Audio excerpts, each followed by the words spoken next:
Alright, I'm Crew and this is the Dwarves. I don't actually know much about this game. I've been holding on to it for a while. I don't know if the audio is good.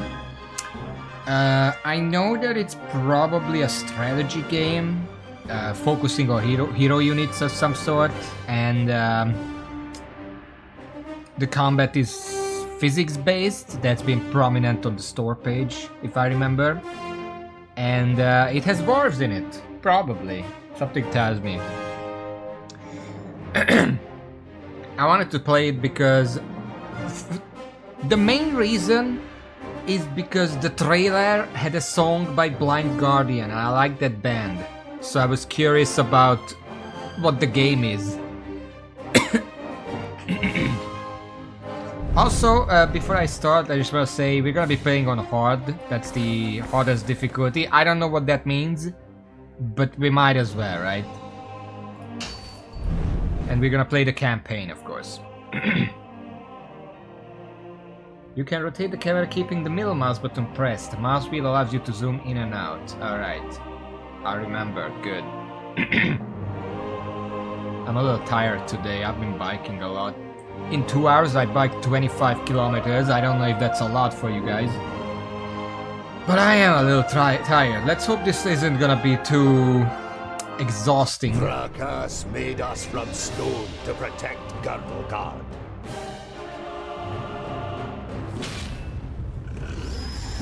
Against orcs, ogres, and all the other beasts of Tion. We are the guardians of Gardogard. We are the children of the divine smith. We are the dwarves. Roll credits!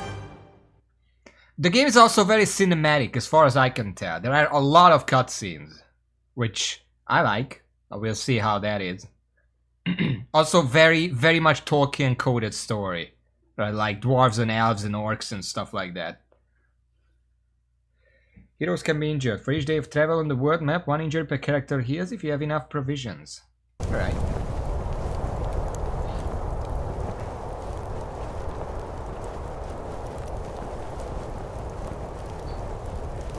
I hear rain.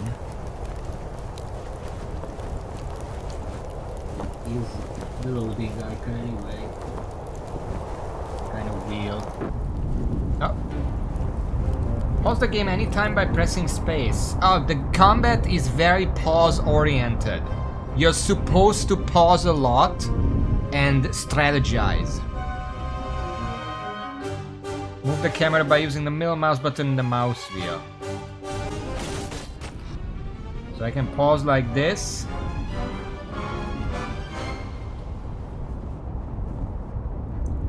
On my way! How do I move the... Oh, I can't actually move the camera. I'm locked into the character, like League of Legends. No. Which game locks in? Like Diablo, I guess.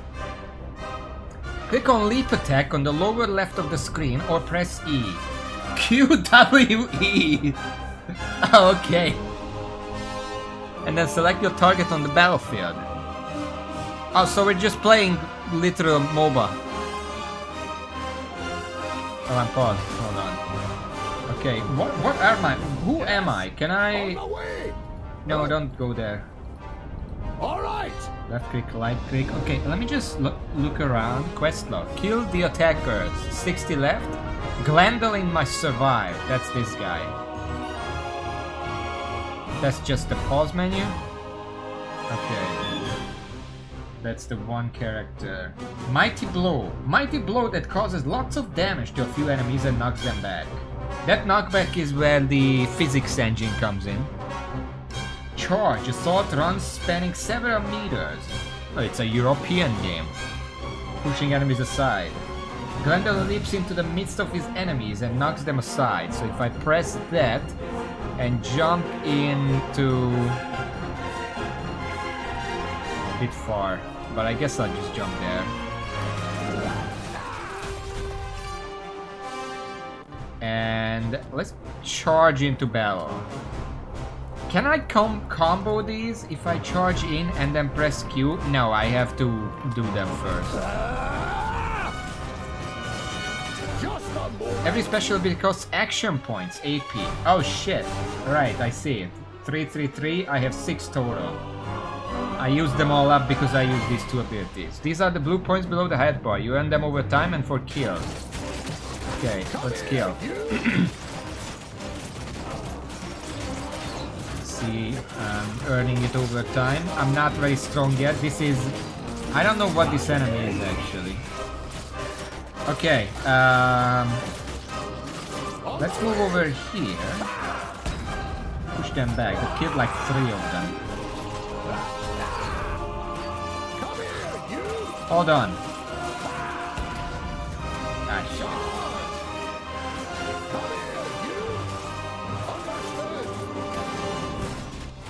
Okay, I'm gonna have to go back because I'm dying. Let me just rotate into a better point. There we go.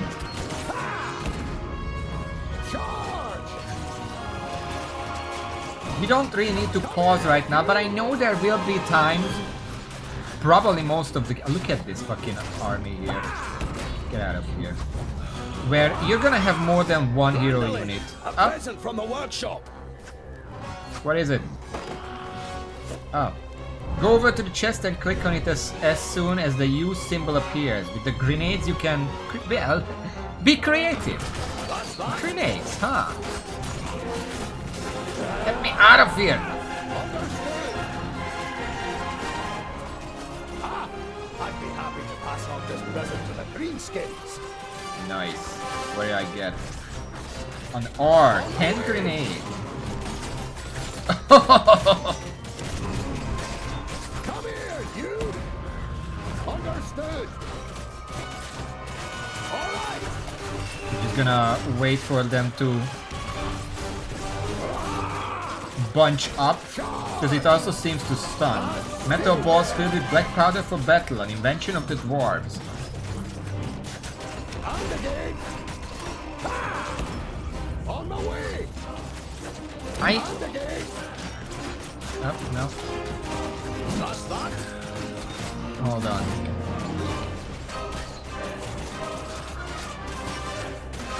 Okay, that's H, that disappears the HP bar. Oh.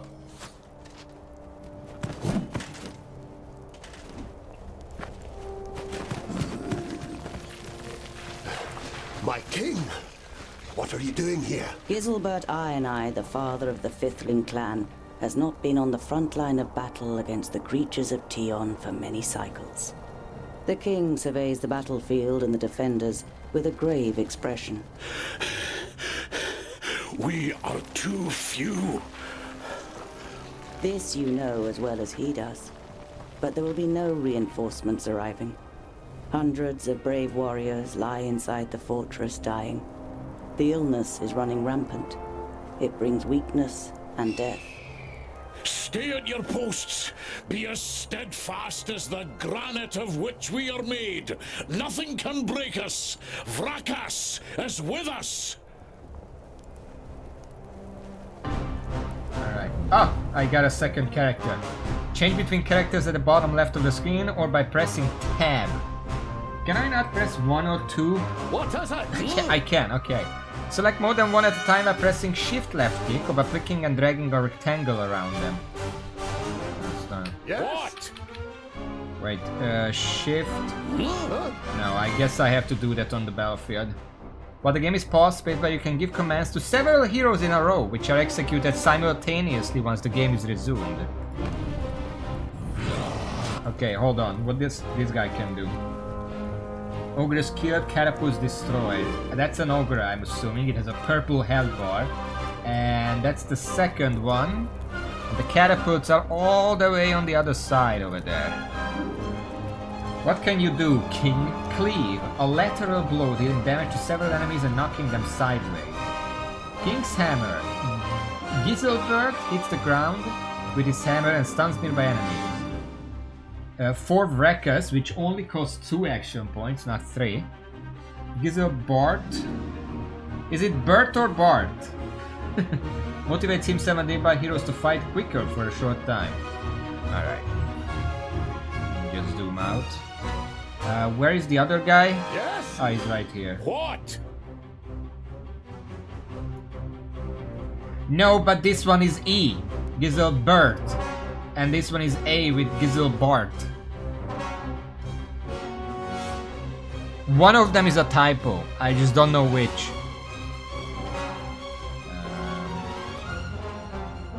We're gonna charge in. Huh? We're just both gonna charge in. And then What is it? we're gonna do that. You can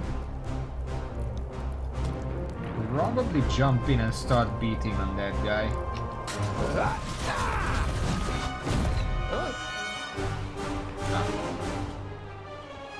Yes?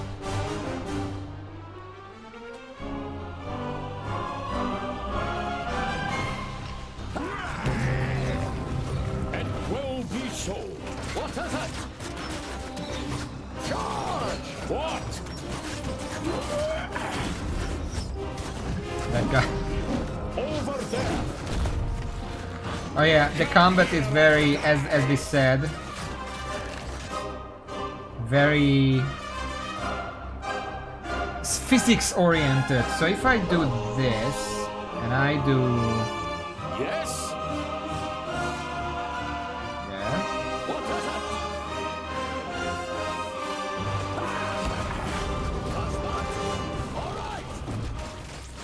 okay, kill the other one. Actually, we're gonna go back. God! What?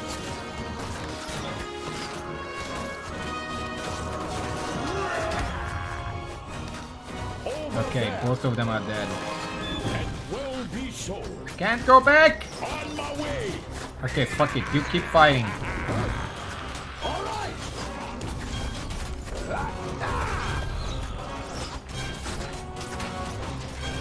Stay dead! We need to make our way through. On the way! Let's just fucking go. We have grenades still. Understood! On the way! Okay, well, it didn't do much. Yes, it will be so.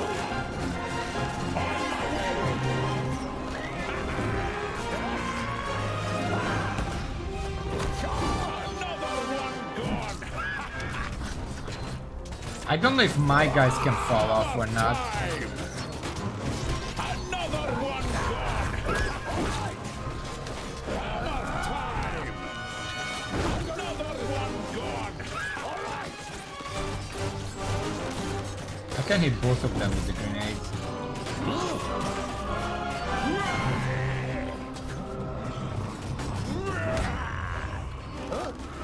Be off with you. Another one gone.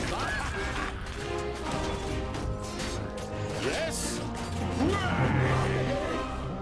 Yes. I'm just gonna jump in and destroy it.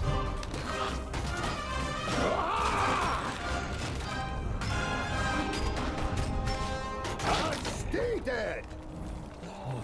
These are the ones who attacked us in the tunnels. We suffered great losses beating them back. Hello. Come here and I'll split you like a straw, you treacherous elf! In his fury, the old king radiates a ferocious power that none of Citalia's children could withstand. But the slight, willowy being sitting astride the shadow mare just grins down, mockingly. You are mistaken. We are Alpha. We are here to destroy the elves. All peace-loving beings here in Girdlegard are under our protection, and you cannot open the gate that has barred your path into Girdlegard since the creation of the world. Not us, but perhaps one of your kind. This cannot be. Silence, you fool! Vrakas, forgive me for what I am about to do. Quickly, in formation! You must hold them back until I close the gate!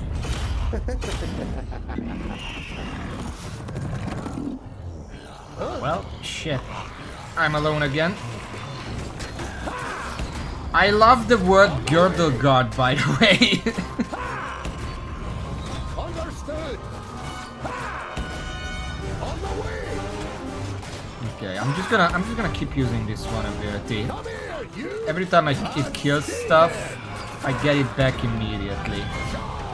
So in big groups, if it deals enough damage, it's pretty spammable.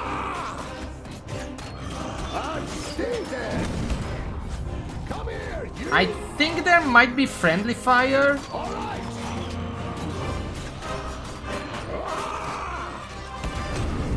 Should probably watch out for that.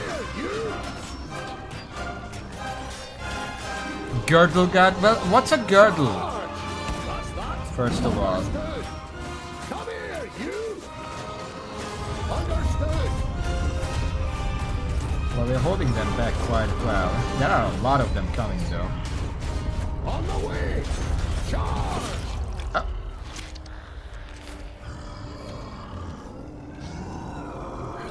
It's closed.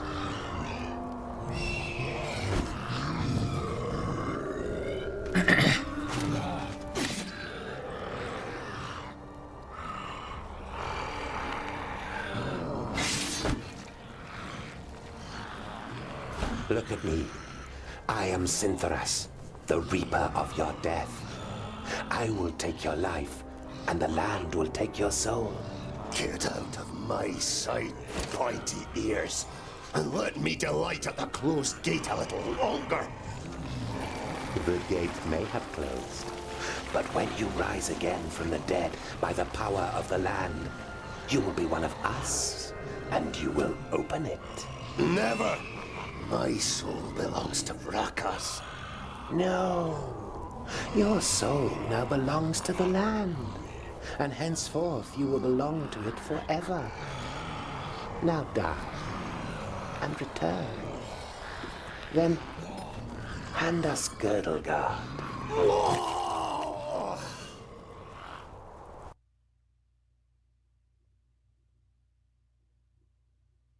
That elf is very... What's the word for it? There is a word for it. Sadistically sexual. I don't know what the word for it is.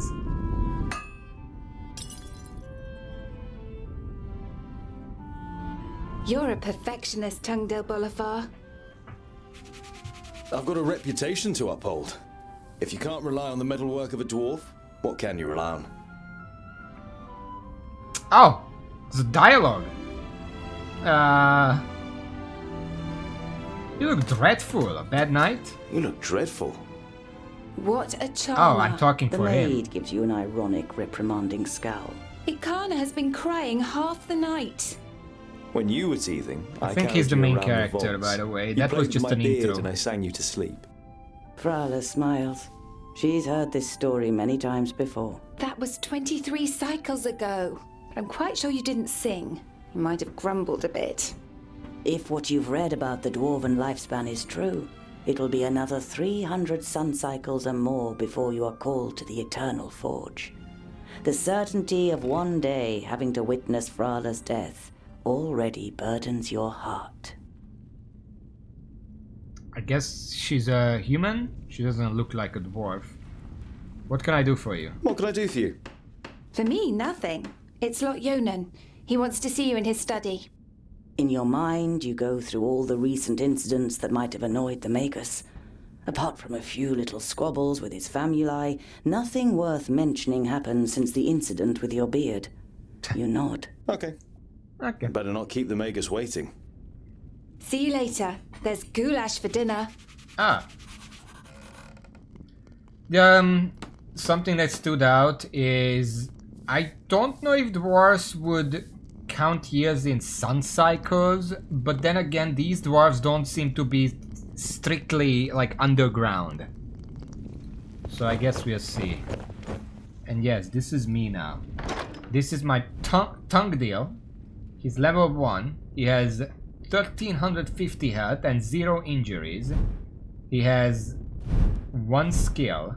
And a passive, apparently. Relationships.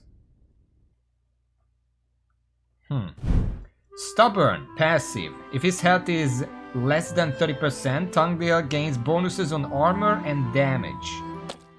Can I check the specifics? Whatever, he has enmity. Blacksmith's Blow. A mighty blow dealing lots of damage to a few enemies and throws them back. This is what we had with the other guy. We have some gold, some provisions, and Frala's Amulet, a symbol of protection that Tungdale has forged from Frala. Provisions are apparently very important here, because you can't heal injuries if you don't have provisions. Look at that. Look at that wing. Look at that wing. Very confident. Up. Based on a novel? What kind of novel? Can I talk to you? Nope. Make use of the environment. Push enemies into chasms of fire and look out for level-specific opportunities for causing damage. Did the game say it? Tungdale. Well, it's Tungdale. I don't know. I don't know his surname. I guess the Magus will say it. I think I just went there. Make use of the. Yeah. Master Lot Yonan, Frala told me you wish to speak with me. Ah, Tungdale, come in. There is a bag over there in the cupboard. Take it out, please. It contains artifacts belonging to my former famulus Goren. I wish to return them to him. He's in Blacksaddle, 300 miles away. 300 miles? That's a away. long journey. Who are you going to entrust with this? I was thinking of you. Me? There is no one better to take on this journey. You have acquired much knowledge. You are almost a scholar. You know more than most famuli about Girdlegard and its inhabitants. It is time for you to go out into the world and see it with your own eyes. With pleasure. What's the difference between based on and an adaptation? What's in the pouch? What's in the bag? Magical devices. You better leave the bag closed if you want to avoid any accidents. Dwarves don't really like magic, and magic doesn't like you either. Vrakas gave us so much craftsmanship that there's no space left in our bodies for magic. Strictly speaking, every time you've been too close to magic, it has ended in catastrophe. So it's just faithful adaptation, maybe? What's the name of the book and who wrote it? Maybe I'll meet other dwarves on the way. Perhaps I'll meet some dwarves on my travels. Yes, perhaps. But don't hold out too much hope. And be careful who you talk to. Not everyone out there likes dwarves. Marcus Heights? Yeah, goblins. They abduct baby dwarves and sell them to magi, from what I've heard. Not the best bit of business I've ever done. But what was I to do? The Longnoses threatened to throw you into the nearest river. It kind of looks like I'm not actually in a dwarven place. This guy is also a human, so maybe he's just adopted. Be on your guard. Look after the bag and don't lose it. May Palandiel be with you. And Vrakas too, of course. I'll set off immediately. I'll see you soon, Lot Yonan. It's definitely very Tolkien. Don't let enemies surround you. Special abilities to escape from inside. Okay. Got some gold, it looks like. And something added to the inventory. Magical artifacts. Worth 0 gold. Some items that you are supposed to bring to Gorain, a former famulus of Lotionen? Lotionen.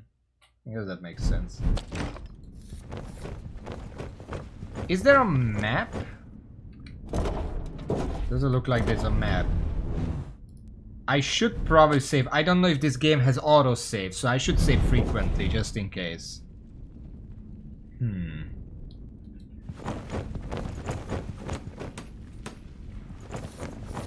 Right. Lot Yonan's vaults are equipped with Yonan, laboratories, a library, and private rooms for the famuli. Together with the forge, the kitchen, and the other utility rooms, it makes up quite an impressive complex. But compared to the courts of the other magi, Are these the seat of excerpts from power the in book Yonendar itself? is small and modest. These, what do you call it? Narration? Of the 200 or so people selected to learn the art of magic under Lot Yonan, there's barely a handful of them you can stand the sight of. You're not at all interested in magic in all its elusiveness and whimsy. Your realm is the Forge. Also, I noticed that during conversation, whatever I choose, the character does actually say. Normally, I, like, say out loud which option I choose, but maybe that's just not necessary here, because he's just gonna repeat what I said. Hey, what are you doing, groundling? We're still eating here. Why don't you go and get your own portion? Alright, sure. Here, maybe?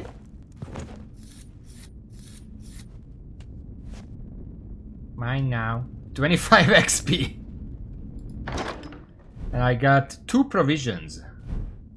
Nice. We're gonna need a lot of those. I don't know if there is like a weight system here. It doesn't look like it. Nothing has weight, so I probably can carry whatever. Tangdale! Quick! Or the goulash will get burnt! You immediately recognize what the problem is. A chain running over a pulley for positioning the cauldron is detached from its mounting, and the cauldron stuck in the fireplace. It's a heavy load, and none of the famuli, who feel superior even during kitchen duty, dare do anything. They might burn their fingers, or even get a bit dirty. Let's fix that.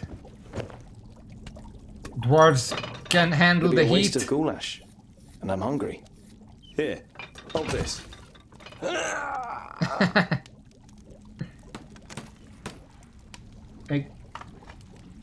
Examine the mounting bracket With thoroughly. as much concern in your voice as you can muster, you say, Oh, no, this doesn't look good. you're pleased to notice he's dripping with sweat. I'll get you back for this, groundling! Repair it. I'm not gonna talk, because I don't think he can handle that much longer.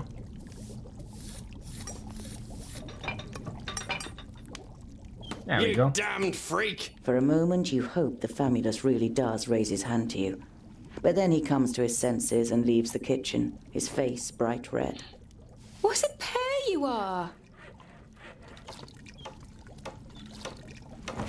Nice, that's 50 XP. So you can earn XP, I'm assuming XP also comes in combat, but you can also just earn it for doing tasks like this.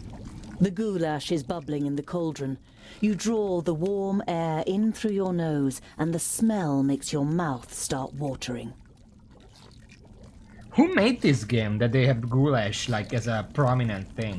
Vegetables, bread, cheese, but the cook is not to be trifled with.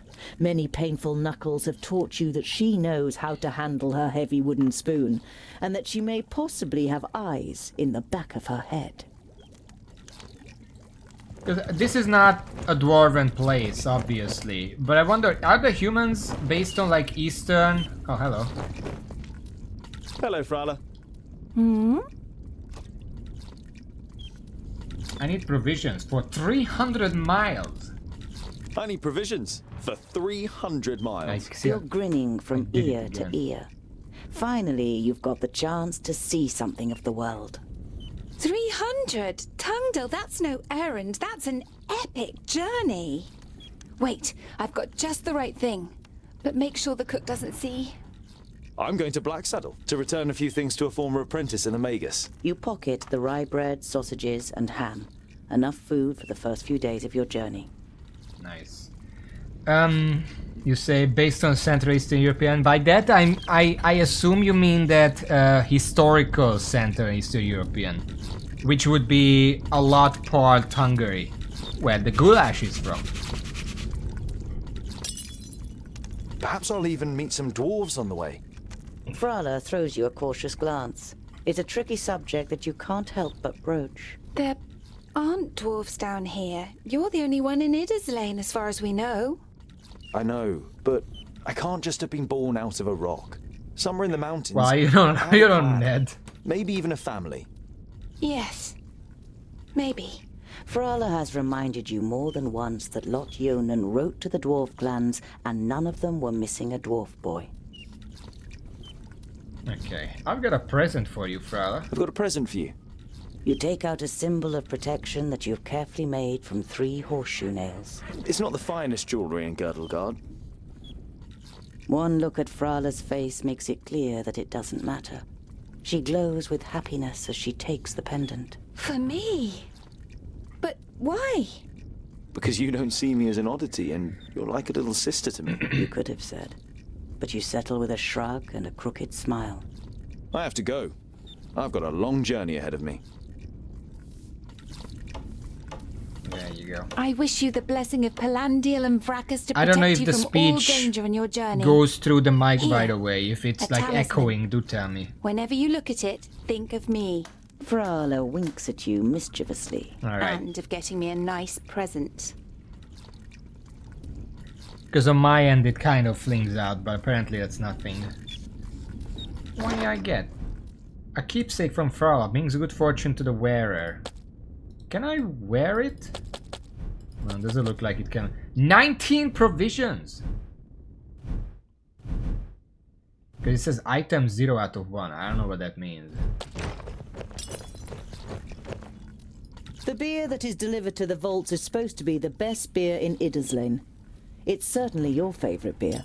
But you haven't drunk enough other beers to truly know. I'm gonna look around to get everything I can. Hold on.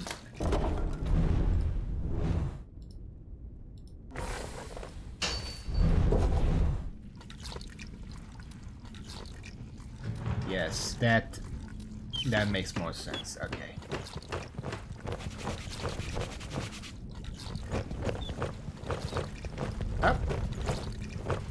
Up. So, what? Okay, well, never mind. I didn't actually look around in the forge.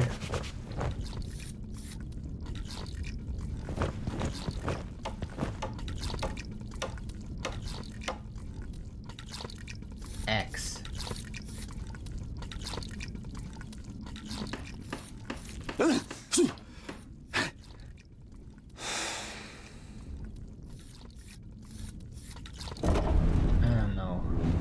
Turn this off again. Maybe this is fine, I don't know. Did I get the X? It's not here.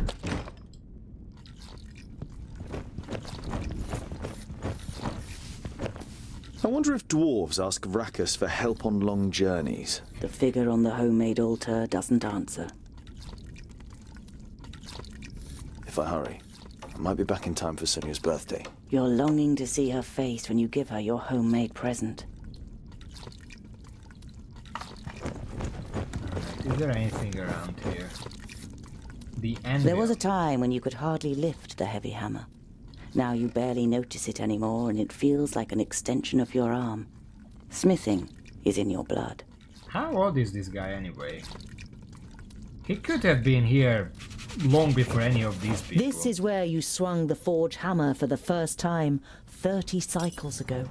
No one taught you the craft. It was enough for you to watch Lot Yonan's old smith at work. Whenever the workshop was empty, you practiced and quickly mastered the craft with ease.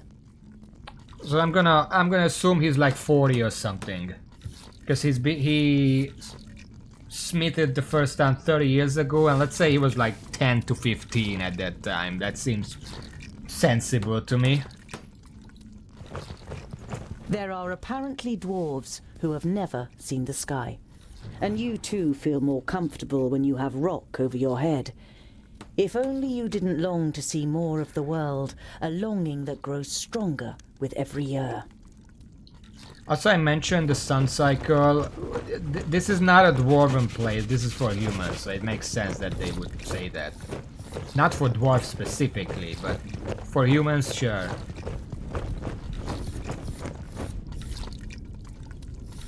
Can't talk to any of these guys. Make use of the environment, push on. Yeah, we read that already. Alright! Time for a journey, Hobbit style. I don't think there are hobbits in this game.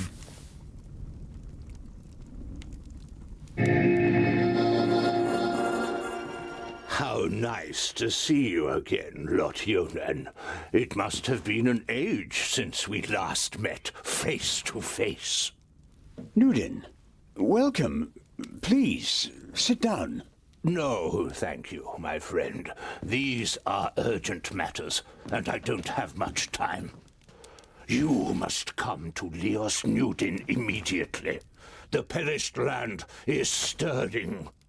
Are you sure? What makes you think that? I found out about 60 orbits ago, during a visit to the borders. Our magical barriers have weakened and become porous. The Elfar have left their land, and a huge horde of orcs have marched into Girdlegard. Were you able to strengthen the spell with your magic? No. I can't repair the damage alone. We need the combined power of the 6. The other 4 are already on their way here, but we need your help too. I will set off for Parista without delay.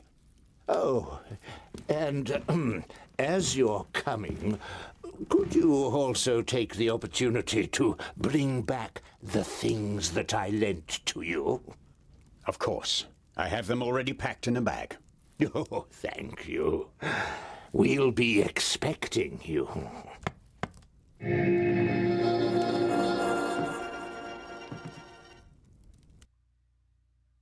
I was wondering if wizards can just teleport like that, why a wizard didn't just take the bag, but considering that he himself asked for some items to be returned, I don't think he can teleport items with himself.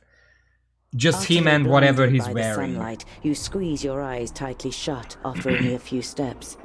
The time spent underground has made you so sensitive to light that you're forced to seek shelter in the shade of a mighty oak. Up. Alright, so this is the world map. We are in Heroes now. That is our mission objective, Blacksaddle. And we are in Ionendar? Ionendar. Idosian.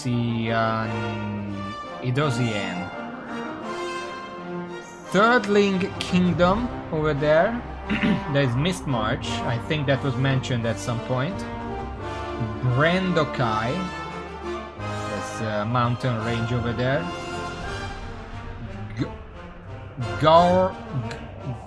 Goragar in the Leos Nudin. What was the name of the place we started in? Ribastur. Soborian. Oremar. This is a big map, by the way. Look at this. Veyern. This looks very elfish.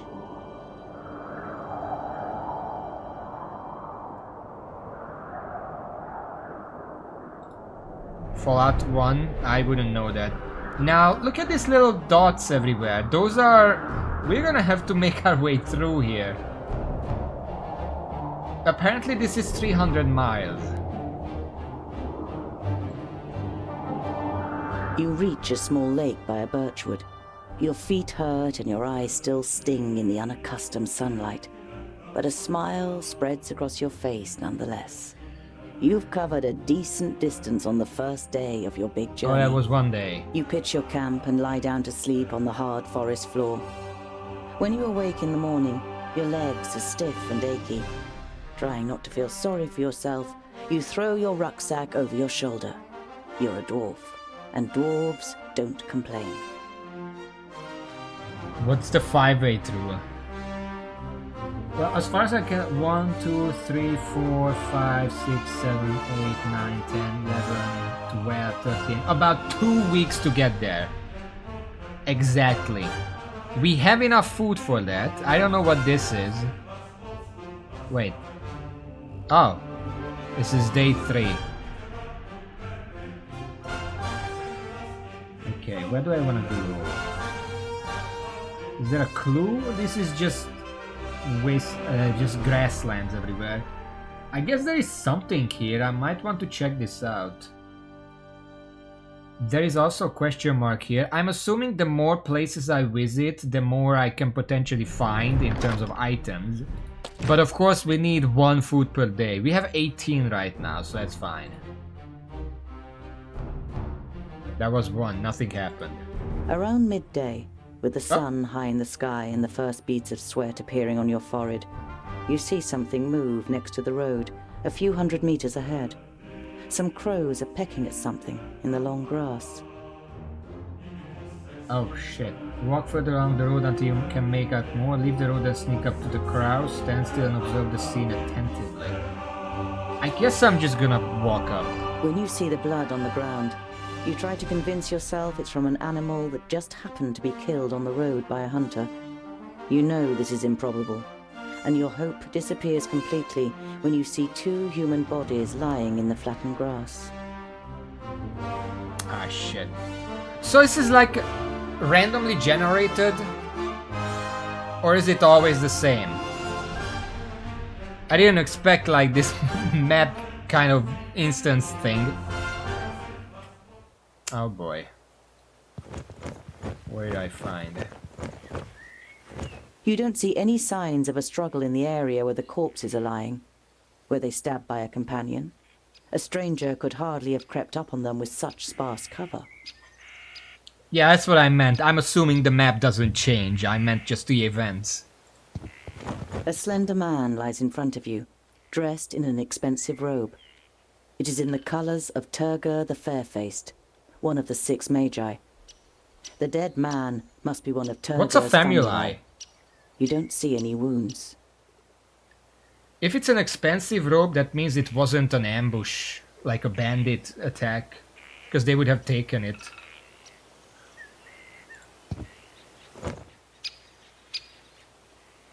By Vracus. There are some narrow stab wounds in the man's chest. The cuts are too big to have been made by arrows, but too small Dagger. for sword wounds. Well, it's daggers, obviously. You look down on a tall, broadly built man. He's wearing dark brown leather armor that is strengthened with iron plates. There's a sword lying next to him. Was he trying to defend himself against something? Or someone? There is no blood on the sword. The man has the same incisions. It's clear that both men were killed by the same weapon. But what that weapon might be, you cannot say. It could be an elven blade. Those are thin, right? A rucksack that probably belonged to one of the dead. It seems to have been searched and then thrown away carelessly. Do I want to rob them? I mean, they're already dead. I'm gonna search it. You find a few implements, some provisions, and a map. A route is drawn on it from Parista, Nudin's capital, to Lotjonen's vaults. Does this mean that Turgur the Fair-Faced is in Parista and wanted to send Lotjonen a message? And if so, why didn't he use magic? Did he want to contact him without anyone noticing? Why all this secrecy?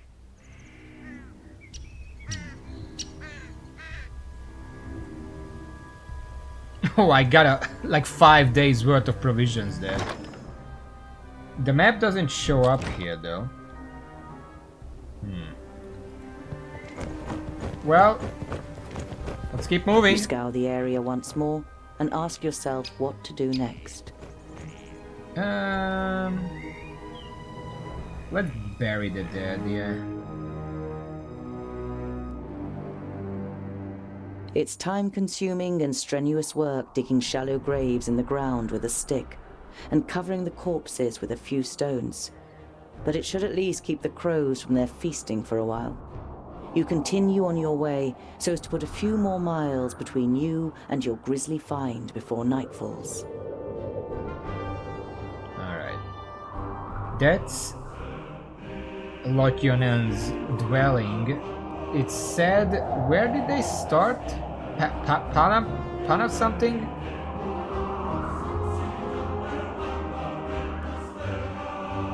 If I hover on these, supposedly I can find out what they are. Goodwater, Axeldale, Clute Meadow, Dalborough. This doesn't tell me for some reason. Steepleton, Scalebrook. That's just a tavern.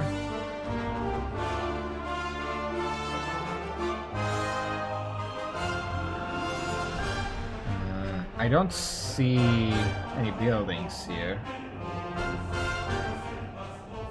These aren't that.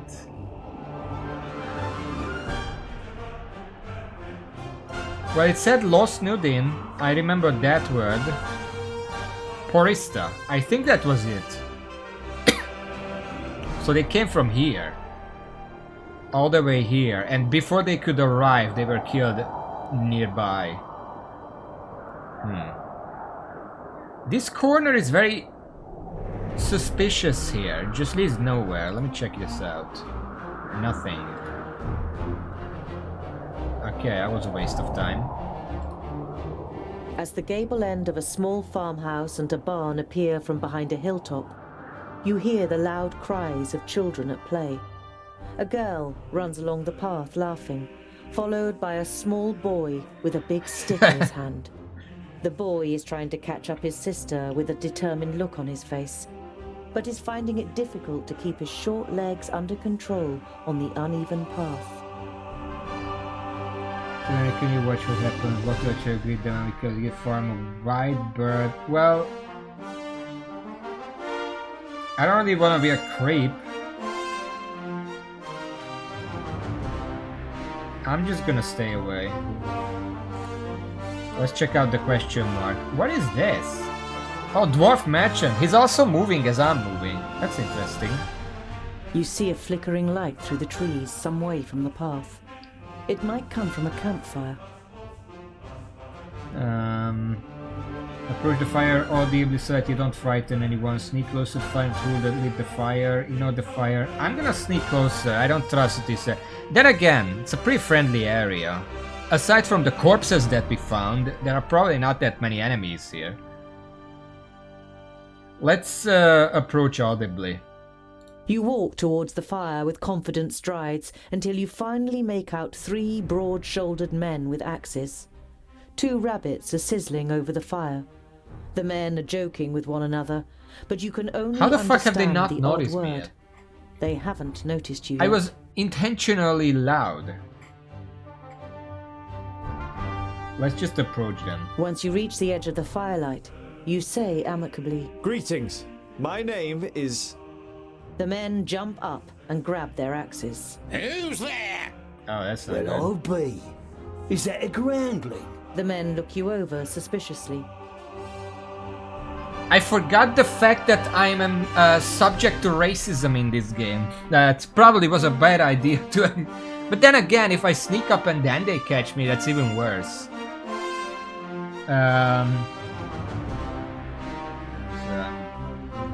Sorry for the intrusion. With whom do I have the pleasure? My name is Tungdal. May I know with whom I have the pleasure? I'm trying to be nice. They all laugh at me. That guy looks like a Perfect dwarf. stranger, a groundling speaking like a king. We are woodcutters. Talk our language, or better still, get lost. I only wanted to be polite. Sod your politeness and your pretty words, groundling, and be off with you. The man strengthens his grip on the axe and glares at you with sinister yellow eyes.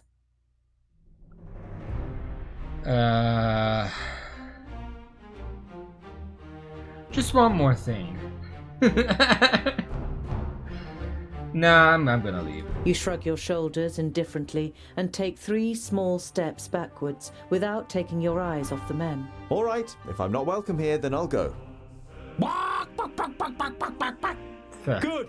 And don't even think about coming back to stab us in the back or steal from us. We'll keep guard. There's nothing here for groundling scum. I'm trying to act like the guy would.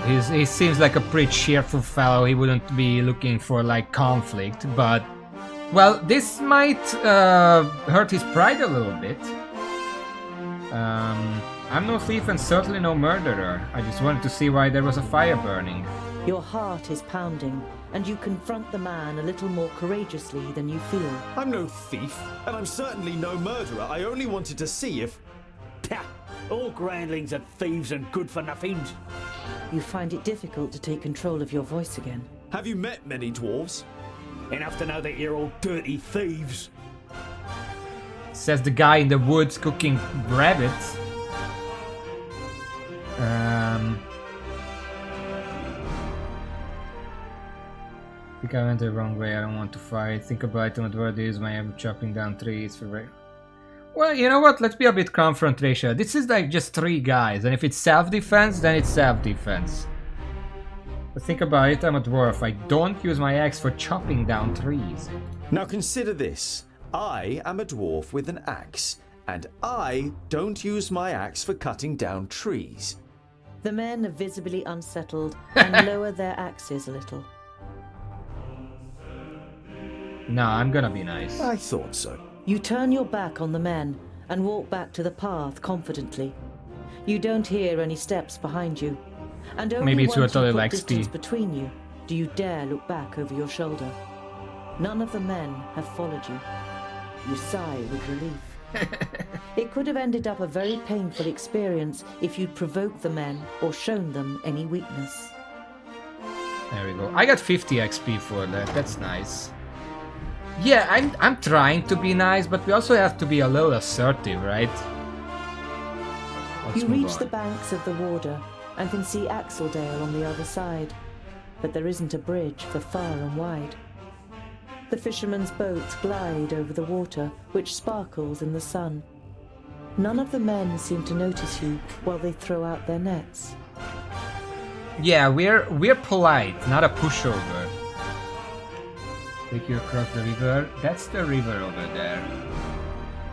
I can either get here, that's Axeldale, or I can go to Goodwater. It's probably a boat to get me through. But looking at this other stuff, there's another Clute Meadow.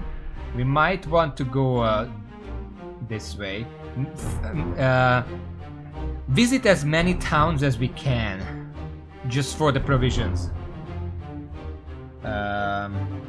View the scenery for a while. You look at the cold, dark water. The current seems so strong that they could carry off even the most experienced of swimmers. And you aren't even a mediocre one. You once read a legend in a book. Elria, the goddess of water, did not like the children of the forge and cursed the dwarves, so that they would drown in any waters beyond their kingdoms. The main reason that dwarves avoid water to this day. Of course. Call the nearest fisherman over to ask him to take you across the river. You call to the nearest fisherman.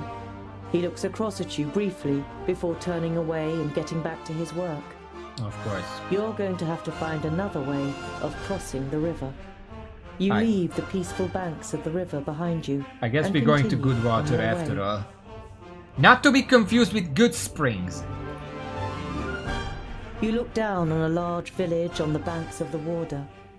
Some of the village is built on stilts in the river. Huh. A wooden bridge spans the fast-flowing water.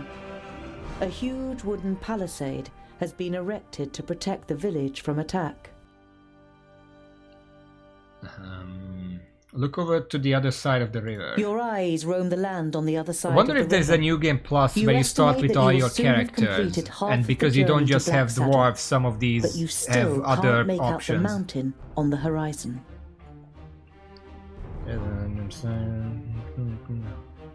Half my journey. I mean, we're going here, obviously. That's a pretty short journey for 300 miles. Mountains. I'm assuming this is a mountain. The lonely mountain over there. The guards on the palisade are watching you. Their armor looks well cared for and well made. The smith who made them knew what he was doing. You conclude that the men depend on the protection the armor offers and aren't just wearing them to look good. They're certainly not villagers. We're gonna have to talk our way through here, I guess. Kind of feels like people treat dwarves in this game the way people treat hobbits in the Tolkien stories.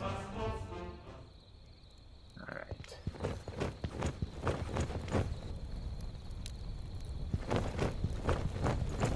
There are small fires burning every 50 steps or so.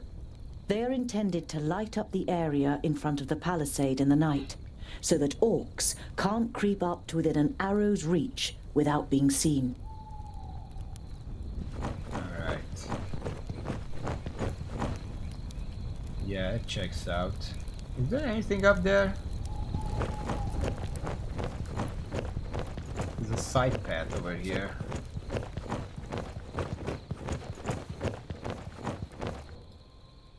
Doesn't seem like it. Okay.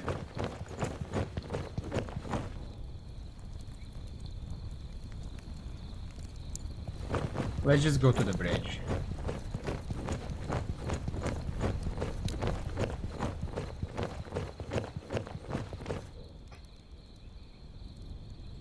Orc skulls? You're not sure it's wise to taunt the beasts with the severed heads of their fellow kind.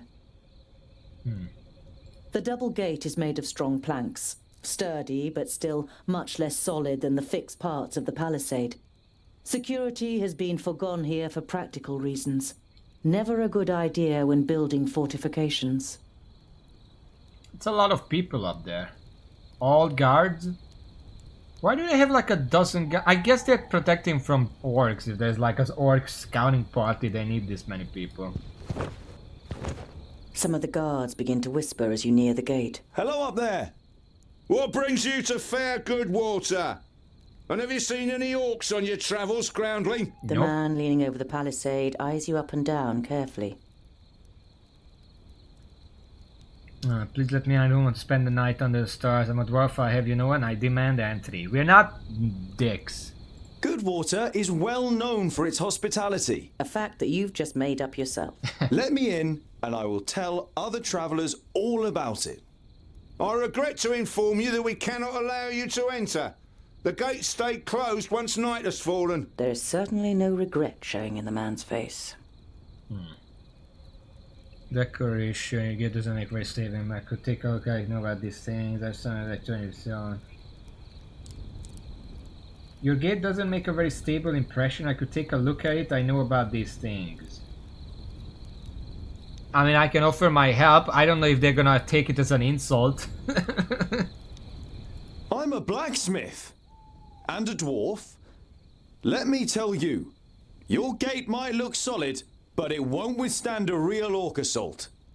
The murmuring all around him makes the man pause for a moment. If anyone else had criticized the stronghold, they'd have been laughed down and shooed away.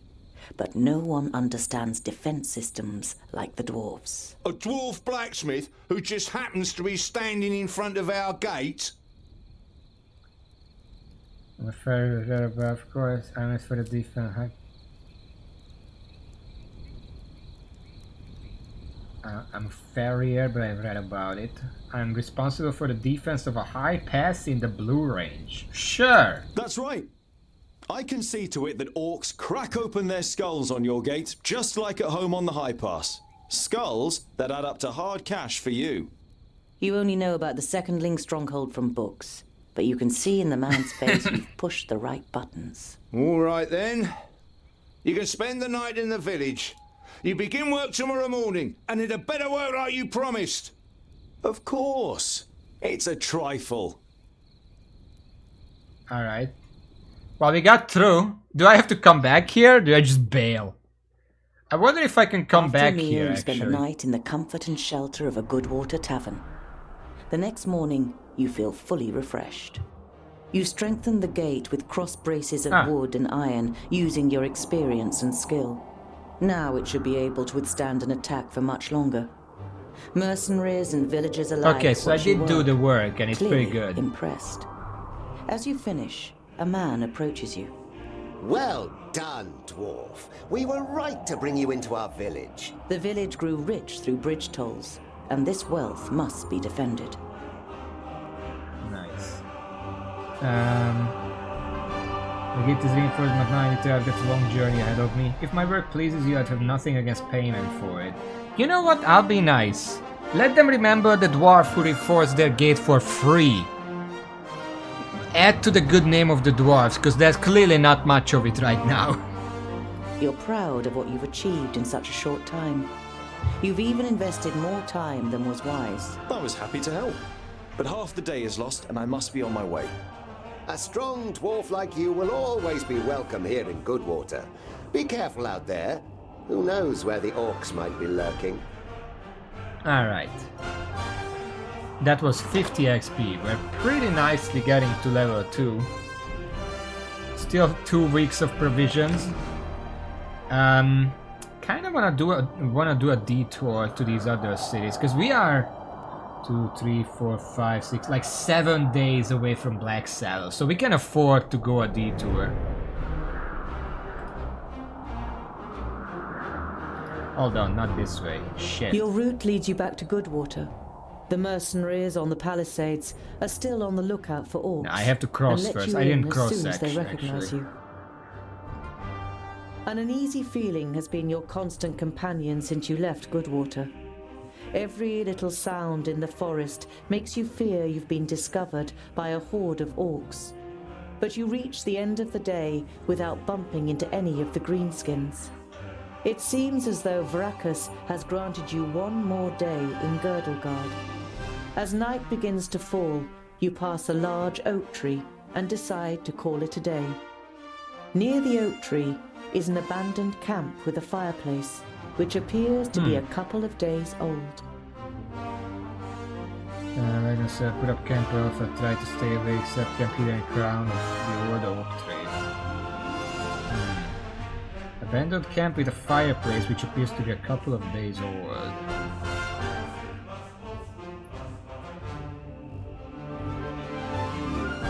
I guess I'll hide. I don't know who made that campfire. You swing yourself up the trunk and then pull up your baggage after you.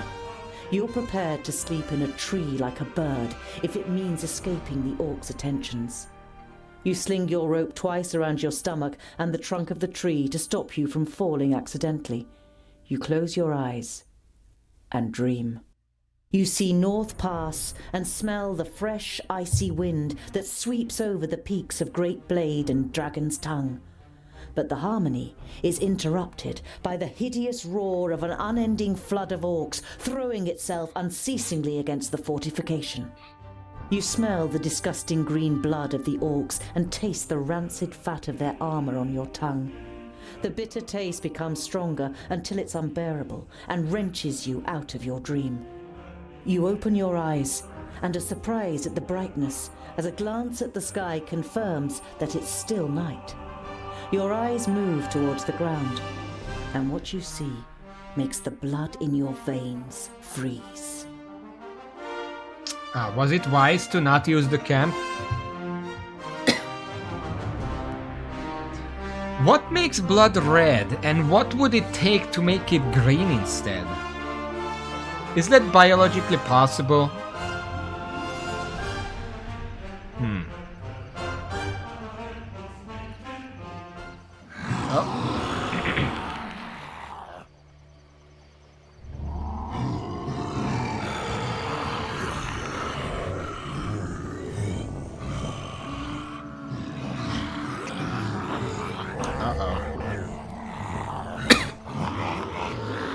I am Sinthras of Son Balsur. My master, Nod On the Doublefold, ruler of the perished land, has elected you, the lords of Taboribor, to be the sword that conquers the south. You mean you want us to put our necks on the line and be killed by some magus? Lord Jonan and the others will be taken care of. Your task is to create a diversion in the south until my master's plan succeeds. And which of us is the leader? The one that conquers the most land. So Kragnar will be the new Grand Lord. He glares at Ushnots and Bashkug. The Kragnar Shore Tribe will conquer the most land. Never! We will overwhelm the cities of the Red Bloods quicker than you can suck the marrow from a bone. We shall see. You can't believe what you're hearing. If the beasts of Tion ride into battle together, catastrophic cycles lie ahead for Girdlegard. Shit. Why, it was a good idea to sleep in a tree at least. I had a feeling the camp was a trap. So what would it take for blood to be The green night in the instead? oak tree was the worst of your life. You spent every single moment afraid that you'd be found and savaged by the orcs. But as the first rays of sun broke through the treetops, the orcs abandoned their camp and left without discovering you. Observe the situation a little longer. I kind of want to go down and check if they left anything behind. Better safe than sorry. Your eyes scan the deserted camp, and you listen carefully for any noise. But you don't see or hear anything suspicious. Observe it. Oh, I hear something. Better safe than sorry. Okay, it just repeats.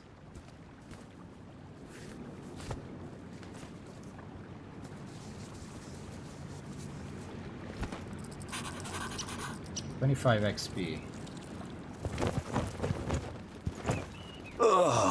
You're overcome by the urge to vomit.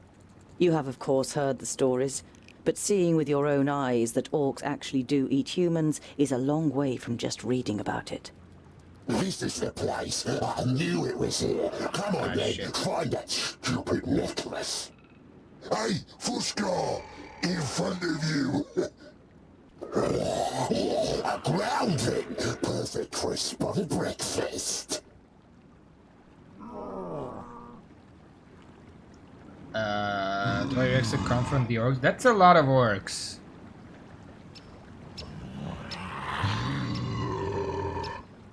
You know that you're no warrior, but perhaps you can escape with a diversion.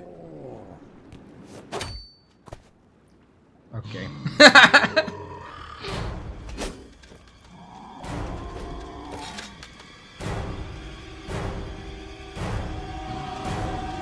Oink, oink, little piggies!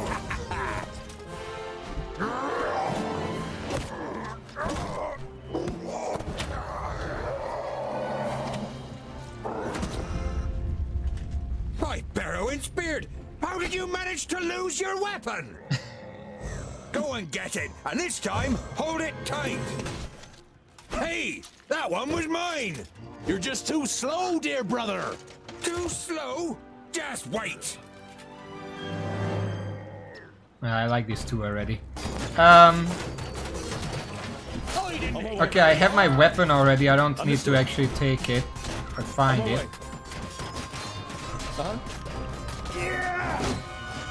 End it! Okay, let's pause, because I have control of these two as well. What do you have? Brings down enemies in front of boy there. Sure. Huzzah! Yes. What is it? Boendal. And what now? Boendia. Yes? Mighty Blow Eruption. As good as done.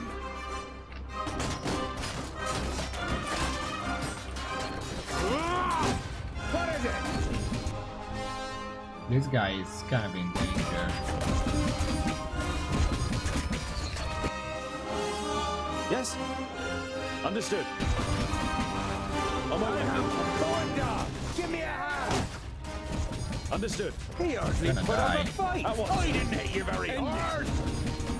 Pow! Another one bites the dust. Huh? This guy is about to die.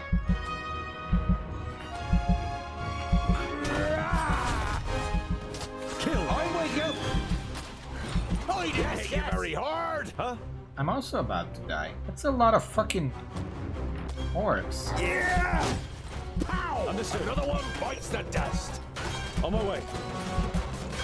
At once. He cheated. Yeah! On my way. I need help over here. Quickly. At once. On my way. I'm just gonna keep running. I don't know what happened. That guy's dead. At once. Understood. End it. Bites the dust. On my way. The other guy's doing well. On my way. I'm gonna help him out. Understood. Fabrakas! End it! What is it?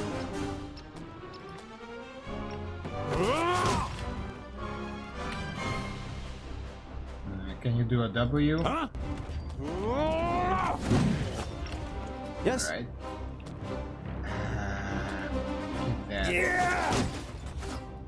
I need to get used to the combat system because I'm obviously not used to controlling things like this.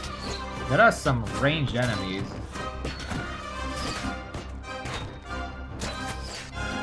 They're hitting me pretty hard. Bites the dust. Yes? Can you On my way. deal with the archers? Kill!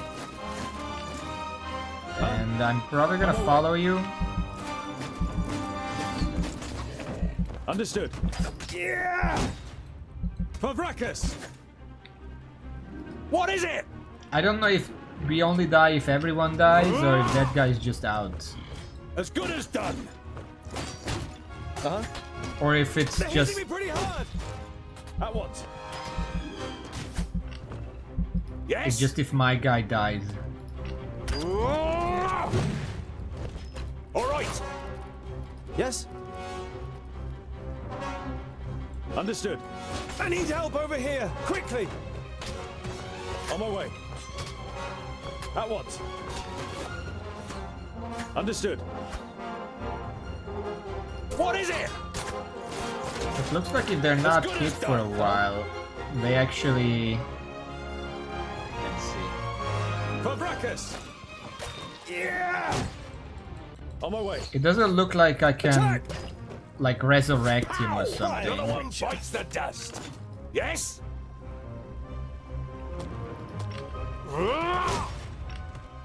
Yes?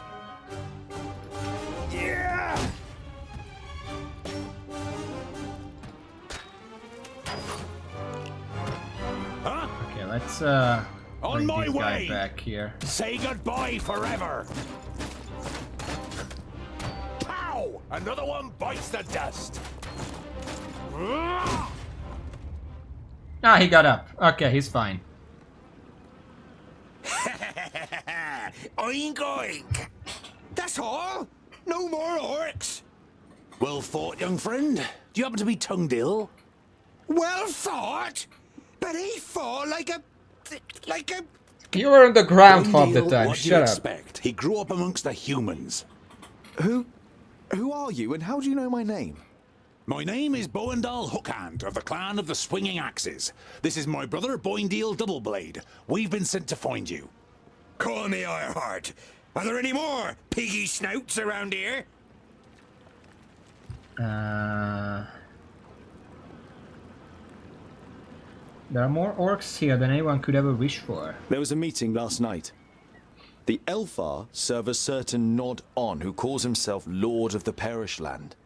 They have enlisted 3 orc hordes to cause unrest in the south. Did you hear that, Boindale? Piggy snouts! The Elfar from Son Balzur and the orcs from Taboribor are working together? And could ally with the orcs from the Perish Land. The twins look at you solemnly. You all know what that would mean for the people of Girdlegard. You were sent to find me? You turned up at just the right moment. But are you sure it's me you're looking for?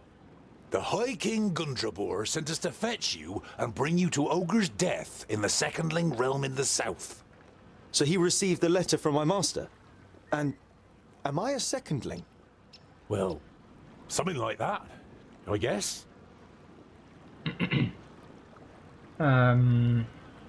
What does the High King want with me? Then my family was found and the High King wants to bring me back to my clan. No, you're not a secondling. You're a fourthling. And you're to... The High King will tell you all about that once we get to Ogre's death. We should get going. You must have the humans against the orcs. We've got to Yeah, I know what you're gonna say, but it's our duty to get you to the Ogre's Death Fortress in one piece. I thought the duty of dwarves was to protect the innocent in Girdlegard. Lot Yonan and King Broron will take care of the orcs. We three must be careful. You're not exactly a warrior. But he has broad shoulders and broad hands. There's hope for him yet. So when you've got the chance to split a few orc skulls, you should take it. I must fulfill Lotionen's orders before I can go to Ogre's Death. I would be happy to follow you into the realm of the Secondlings. In truth, there is nothing I would rather do. But first, I must travel to Blacksaddle and return some things to a former famulus of Lotyonen. Blacksaddle isn't exactly on our way. It's on my way. We can head south as soon as I've carried out Lotyonen's orders. Well, he's certainly got the stubbornness of a dwarf. Perhaps we'll be able to make a real dwarf of him on the way. All right, we'll accompany you. The sooner we find that famulus, the quicker we can get back to the mountains. All right. I'll have to send Lotyonen a message by carrier pigeon on the way. And if we happen to stumble upon a couple of orcs... I like you, but we'll have to find you another name. Bolafar. It's about as good as Lipsmith, Paddletosh, or Blufflegrump. It is stupid, senseless, and definitely not a name of honor. What are you good at? I'm good at reading. Reading? You're a scholar? They stopped just to look at me. So what is the... Oh, that's XP and this is health. Boingdeal, I don't know how to pronounce that, got knocked out, so he's like, I guess the little knot, the pips on the health are the injuries. We can only heal in increments per day or something. Alright, oh shit. Okay, level up was nothing. Level 2 lets me pick between sweep and cleave. Tongue-deal sweeps an enemy off his feet. A lateral blow dealing damage to several enemies, knocking them sideways. I assume that's cost, cooldown, or duration or whatever, how long it takes to do it, and damage. I kinda want cleave. Thank you. And at every even level I get a skill. What are your skills? Leap attack, charge, damage boost, defense bonus. Leader's Wheel. Tongue-deal nearby heroes deal 20 damage for a short amount of time. Tongue-deal gains twice the AP when he kills enemies. Might. The force of Tongue-deal's actions and attacks is raised significantly for a short time. Can I reset this at any time? I'm not gonna try right now. Provisions. Automatically heals injuries during journey if available. Talisman of Protection. When damage is received, there's a 50% chance of reducing the damage by 50%. And 300 gold. That's what I found. That's a lot of provisions. But now that we have 3 people, I'm assuming it's 3 per day. What's the 9?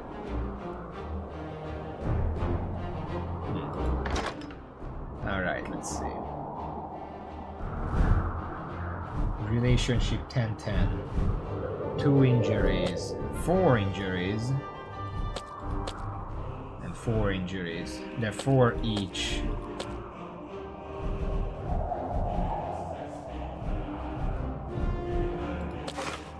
I can put on the Talisman of Protection. I'm gonna give it to Tongue-deal because it has less health than these other ones. What is this 9? Oh!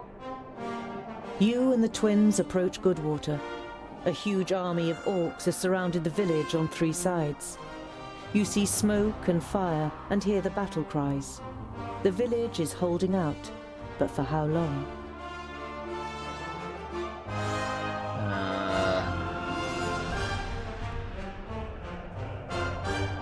I kind of want to, but I forgot to save. Can I? I want to save.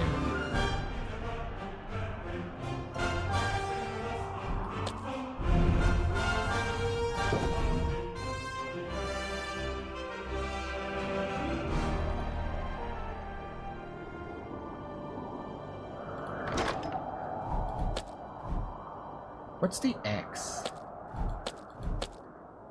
Oh, they also have passives. Ironheart. Boindale's Ironheart can awaken due to damage. Binding deals huge amounts of damage for a short period of time, but can't be controlled anymore. Oh. Rockhard. Boindale never loses more than 5% of his maximum health to the stroke. That's why he was holding out so long. I guess the 1 means that it's 1 day before it falls. The road leads up a small hill. From the top, you can see a few farmhouses in the distance. There is smoke rising up from the village, and the battle cries of attacking orcs can be heard even this far off. Let's try to defend. We're a bit better healed now, and I kind of want to see what happens. If I don't do this now, I'm pretty sure the village falls, because there was 1 day left. Okay, I can handle the provisions and items and stuff, and then start the fight. Let's start fight. Huh? Understood. Okay, hold on. Let's send everyone in. So we know that Boindale is the tank, so I'm gonna send him forward. Those blasted trumpeters are calling for reinforcements. Not for long. Okay. All right. What is it? Leave. Trumpeters. Okay. Boindale, you're gonna be in charge of the trumpeters. Yes.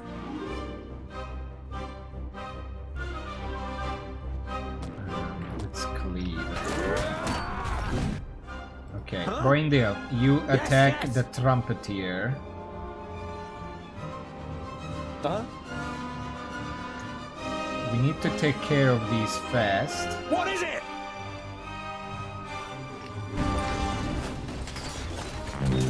Yes. I don't think Tongdale can handle it for very long. Attack! On my way. At once. End it. On my way. At once.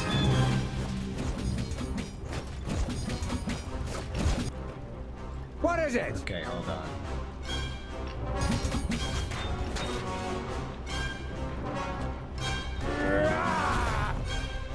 They are running away. Of course. Huh?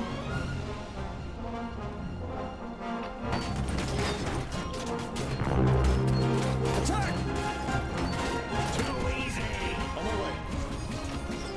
Huh? I have Boindale. Give me a hand.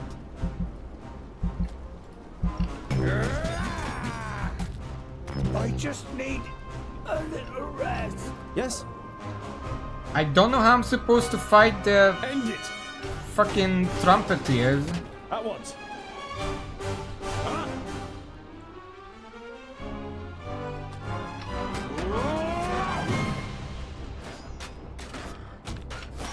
Huh? Yes? Because they just fucking run away. Creature. On my way. Fabracus! At once. Understood. Too easy. On my way. At once.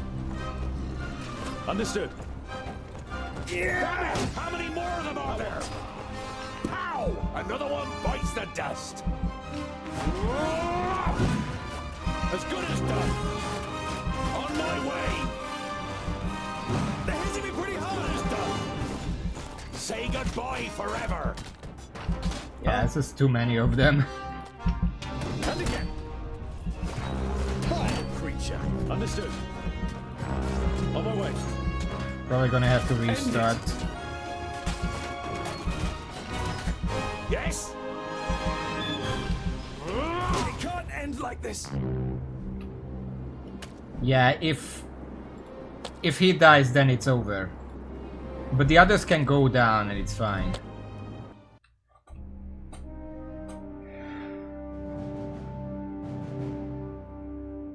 Let me try again. Uh-huh. Okay. What is it? Send him On my way. forward. What is it? I'm Yes, with you. at once.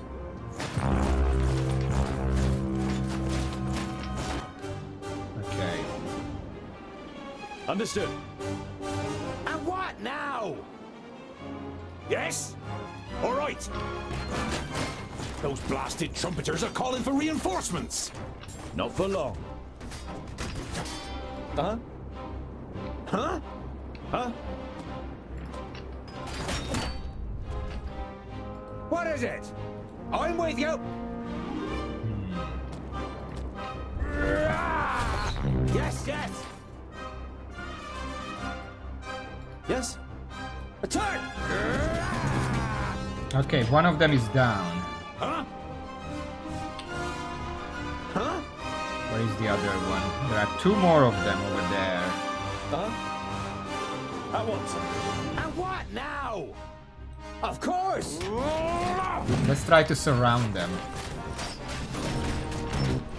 Huzzah! Yes? For Vracus!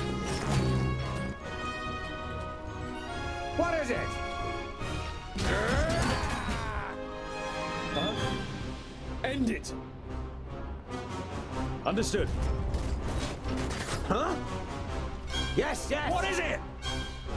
You keep knocking these guys down so they don't just On my kill way. me immediately. Understood. Another one bites the put up a dust. fight.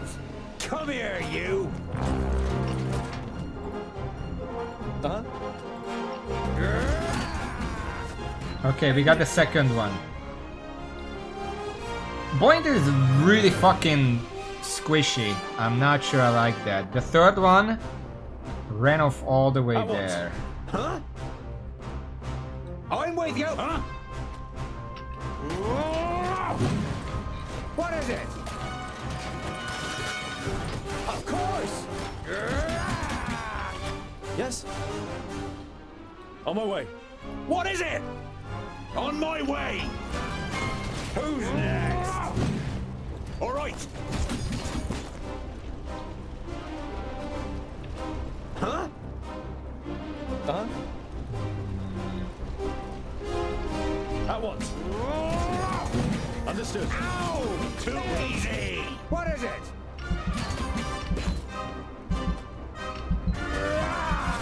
Yes, yes!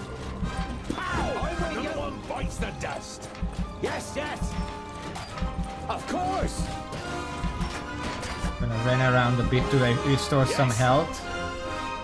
Let's see. There's a big group of them over As good as here. done! Huh? Huh? All right! Uh-huh. Huh? Yes? End it! Yes? On my way! With pleasure! And what now? I didn't hit you very hard!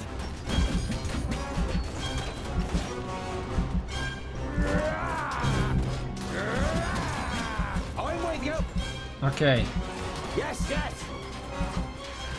Uh-huh. we managed to kill all three of them, so now we just have to clean out, I assume. Of course! I'm with you! Come here, you! Yes? What is it? Vile creature. What is it? Huh? And what now? Vile creature. Okay, everyone has some health now, For Vracus! so we can go in and clean out. Yeah, it does look like there is friendly fire that I have to watch out for. Not with every ability. Huh? We hardly put up a fight. Huh? At once. Understood. What is it? Who's Who's next? Okay, now we can just finish them off. I need help over here, quickly. And what now? Huh? Yes? Yeah! There we go. All 3 alive and we finish them off. That was difficult. No sooner is the battle won than terrified survivors start to venture out of their hiding places. Women with sheets ripped into strips and buckets of hot water take care of the injured. A man with a blood-encrusted arm approaches you. My name is Malchius. I am... well, I think that I am now the mayor of this village. Without your help, we wouldn't have been able to stop the orcs. I thank you. And regret that we have nothing to offer you as a reward. That's fine, we got the man's XP. contemplative expression brightens. Unless, if you want to cross the river, we can ferry you. Everyone for miles around will know your names, for we owe our lives to you. Whenever you want to get to the other bank, just let us know. There's a question mark on the You other thank him side. politely and spend the night as honored guests in Malchius's house. All evening, people come to the house to give you small gifts and swear eternal thanks. The next day, you depart. First amidst protest, then hopeful cheers. Okay. Yeah, we definitely took a beating. We got some gold, the elixir of protection, and 200 gold. Now, something I'm noticing is Boindale over here is actually pretty hard to utilize because of his passive. Sometimes he just goes apeshit with iHeart, at which point I cannot issue him commands, so he just sits there and takes it. Which kind of makes it difficult to utilize. I almost feel like he should have the talisman. He has more health, but he's just a lot harder to get out of trouble if he randomly decides to go apeshit.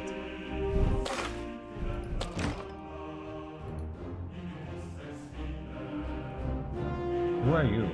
King's Cavalry. You see a light through the trees some way from the path. It inevitably brings to mind your encounter with the woodcutters. You tell the dwarves about your encounter with the woodcutters and how you intimidated them. Ha! Very dwarf-like, but I think we'll have to teach them a lesson anyway.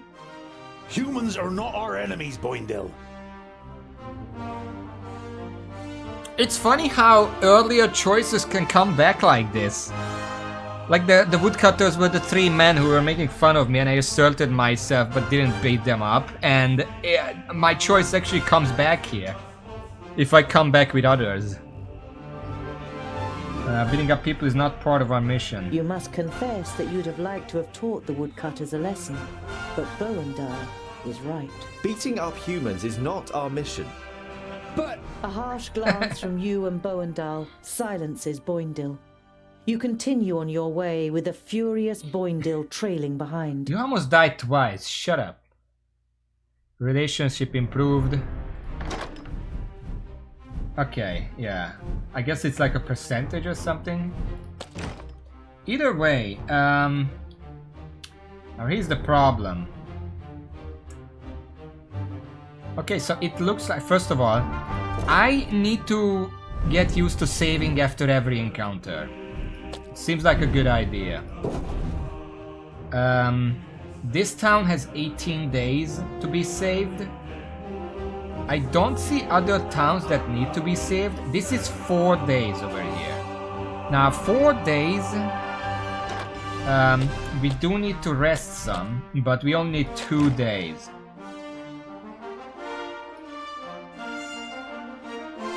Now I don't know if going there counts as 1 day. But I guess we'll see. It is good water, it's the one that I saved, so I kinda wanna save it again. That's the King's Cavalry, they really should come here. Goodwater. A huge army of orcs has surrounded the village on 3 sides. You see smoke and fire and hear the battle cries. The village is holding out. but for how long? 3 days. Take on the difficult battle to defend good water. Alright. Let's try this. Oh, now it's getting exciting! Archers in front of them, 3 dwarves behind. I wouldn't like to be in their shoes. Now, aside from what I already said, also yes, getting here does count, because he's full health now. The reason I want him to hold on to the Talisman of Protection isn't necessarily because he loses control and it's hard to get him out of trouble. He's the one who has to get into trouble if there is an objective like that, because he has Leap, and nobody else can move like that. Boyendal is very good at holding a point with Eruption. Boyendal is very good at getting into trouble, so he needs the defense. And Tongdale, well, he's level 2, so it's not like he can do much, but he can be supportive fire.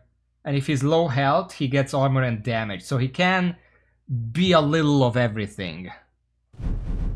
Alright, let's start. Kill 25 orcs for a breakout. This seems like a good spot to do that in. There is a catapult here, which I think I'm gonna let Boyendale handle.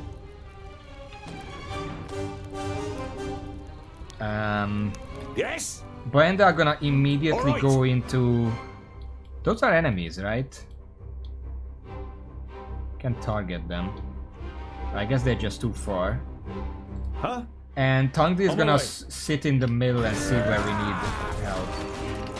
Alright. What is it? Huzzah! Let's do ape shit. Let's do that. And I guess Tongdil is gonna do supportive fire for Boyendal, but at a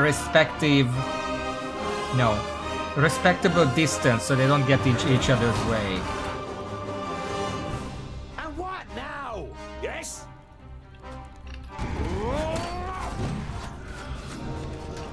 Alright. Huh?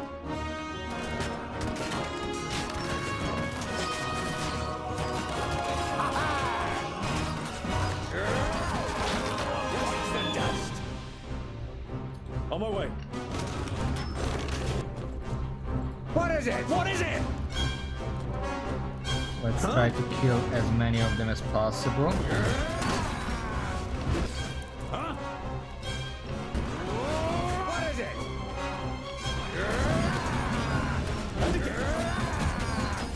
Who's next? Okay, you're kind of in trouble here. Quickly!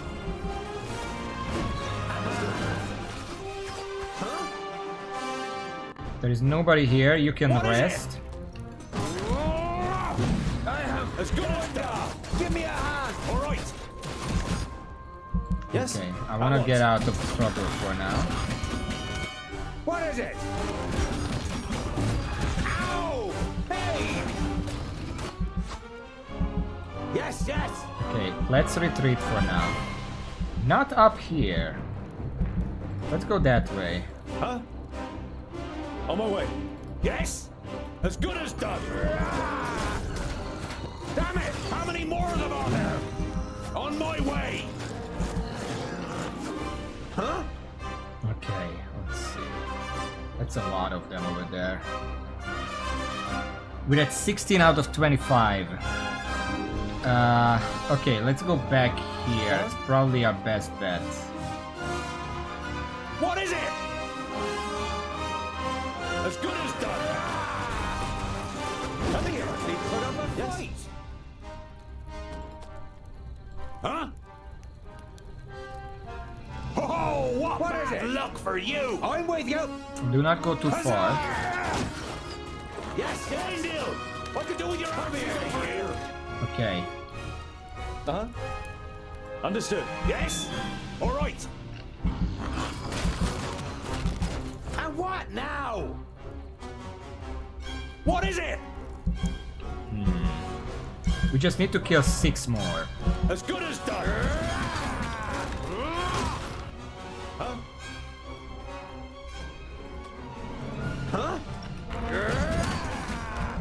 see that, men? Now they are warriors. Hey, you down there.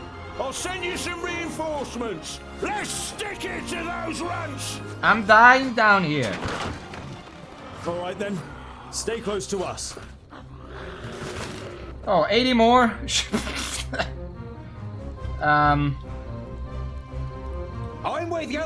Yes, on my way. I'm gonna join up with them. On my way.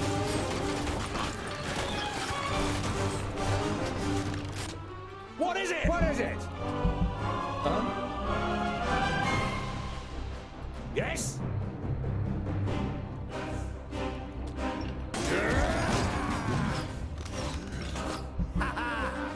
Okay, you know what? You go and heal yourself. Yes.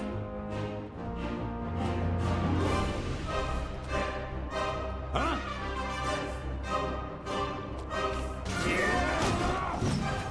Others will take my place. Another one bites the dust. Ah, shit. And what now? Well, Thunder went down, but we seem to be fine. Yes? As good as done. Too easy. What is it?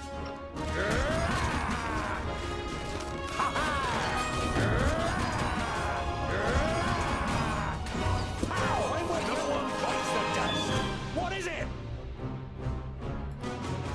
Huh? Hold on.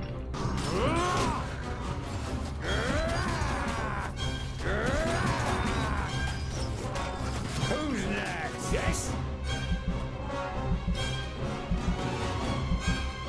And what now?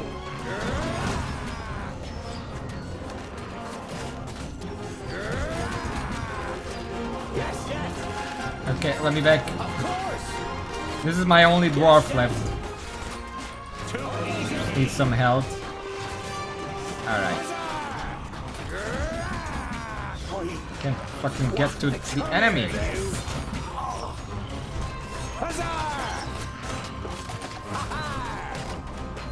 He hardly put up a fight.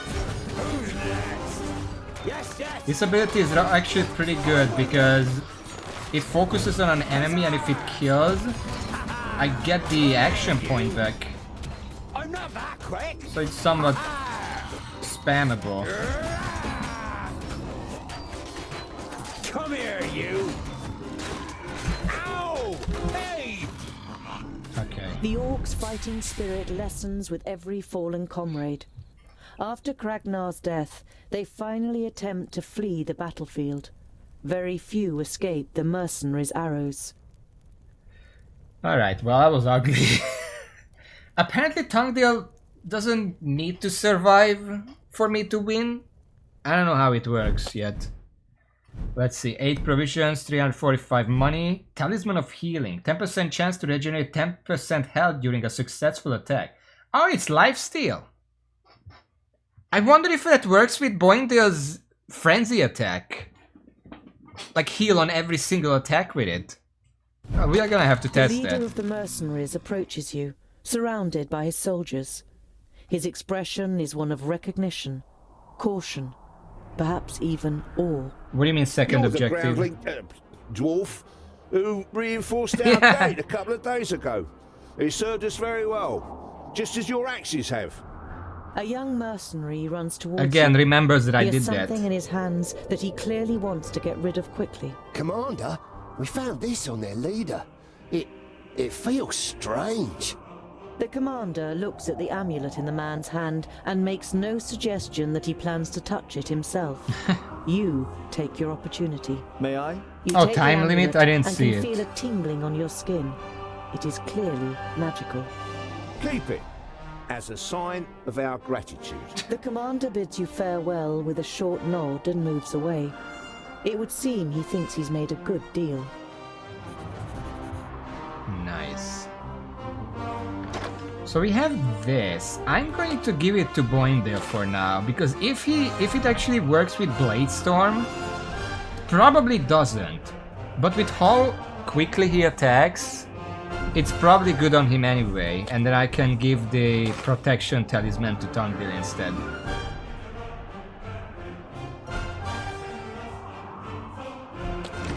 Nice.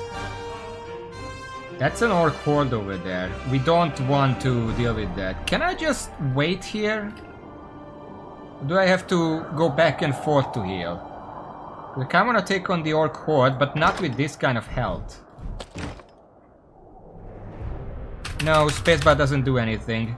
First of all, we save. Remember to always save. And let me check keys. Skill 1, select character, show quest log N, character screen I. That's it. Spacebar can't be changed, I guess. Well, I guess...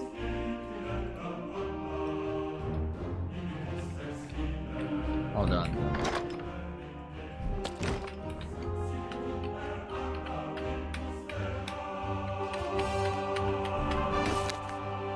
Up. Main quest, side quest. What was I saying? Enter. No, I have to move.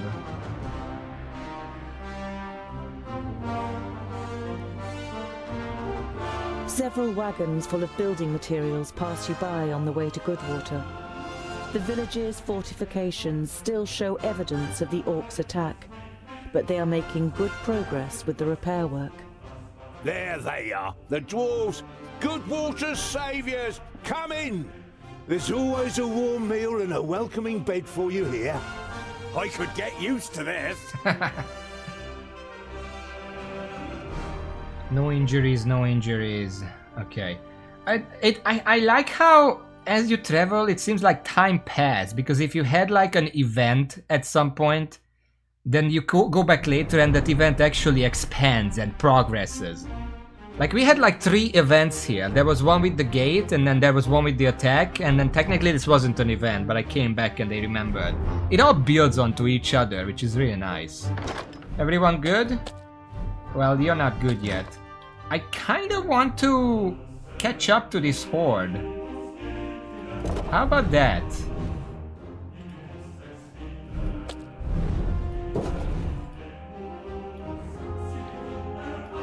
By the evening campfire, Boindil rummages around in his rucksack and pulls out a cheese wrapped in a cloth.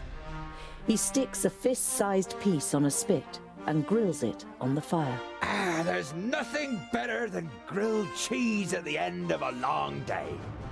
The smell it gives off makes you hold your breath. Oh, it smells like my socks after weeks of marching in my boots. Oh, picky, are you? Hardly surprising, considering you were brought up by humans. It's ruined your taste. Boindil holds the stinky cheese at the end of the stick under your nose. Eat, and stop complaining. You pull the warm piece of cheese from the stick. It tastes dreadful. Your fingers will smell of it for the next few days, and probably your mouth will too. So there was no point to that, it was just an event. The farmstead has been plundered, ravaged, and part set on fire. But not all of the buildings are destroyed. You call out for any survivors, but there is no answer. We've been here before, but I guess we couldn't come here in time because the orc horde just left. I mean, if I went this way, I could have caught them in the act. I wonder if I should reload for that, just to see how the outcome changes. You split up and search for signs of life in the burned-out ruins of the farmstead. You take on the main building. You don't find anything, apart from a charred doll. And the twins have no luck either. There are no signs of life. With a heavy heart, you decide to turn around and continue I feel like on I your way saved with the twins. At the wrong time at this point. When did I save?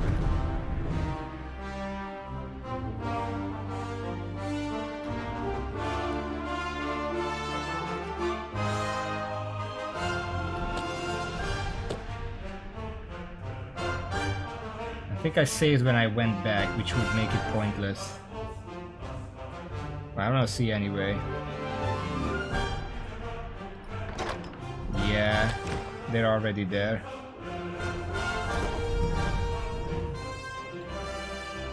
This is at the start of the battle, and this is... I don't even know. There is autosave apparently. I don't know when it saves, but there is autosave.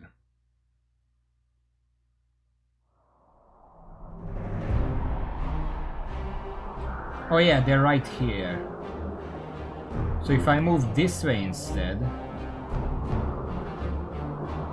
then I can catch them. The farmstead has been plundered, Nope, they're too fast. ravaged, and parts set on fire. But not all of the buildings are destroyed. I actually cannot You call out for any survivors, quite catch up to but them. there is no answer. You split. There are no. By the evening campfire, Boindale rummages around. That's the smell cheese it gi- one. Oh, you pull.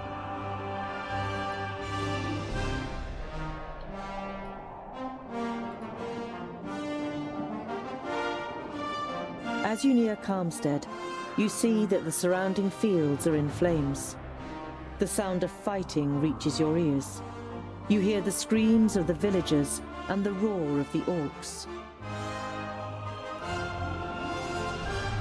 Let's attack. This is the only horde that's still around, I think.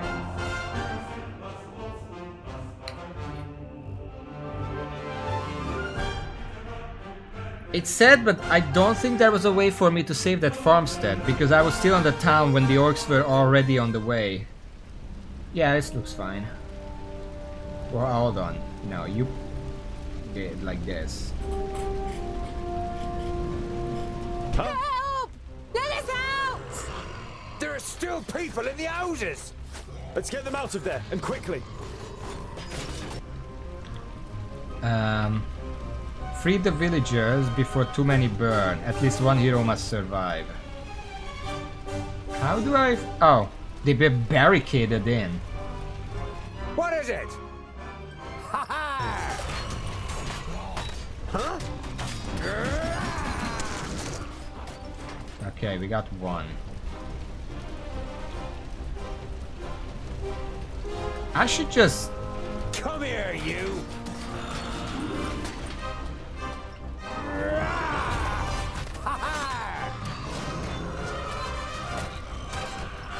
Yes? Okay, let's bring the others over Understood. as well. Huh? All right. And what now? Come here, you. Who's next? On my way.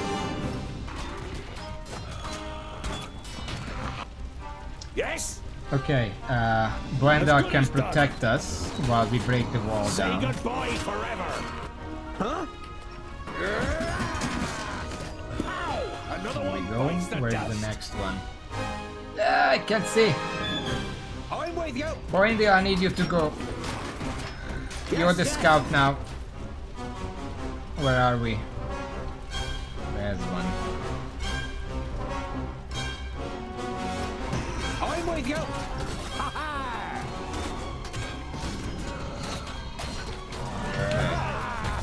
Yes, yes. Huh? Understood. What is it? What is it? Yes? Yes? Huh? Ha ha! Pow! Another one. Okay, we bites the saved dust. like 10 of them. Two of them already burned. What the fuck? Huh? What is it? On my way. What is it? Okay, there's one Come right here. Uh-huh. Pavrakas! Yes? Get them off of us. Huh? He hardly put on hit you very hard. Alright. Yes? Next, over there? Oh, there's also one over here. Isn't that the same building? What is it? Huzzah! Huh? Okay, As you good as need done. to hold the street for him. Huh? At once. You can probably take the Understood. other door.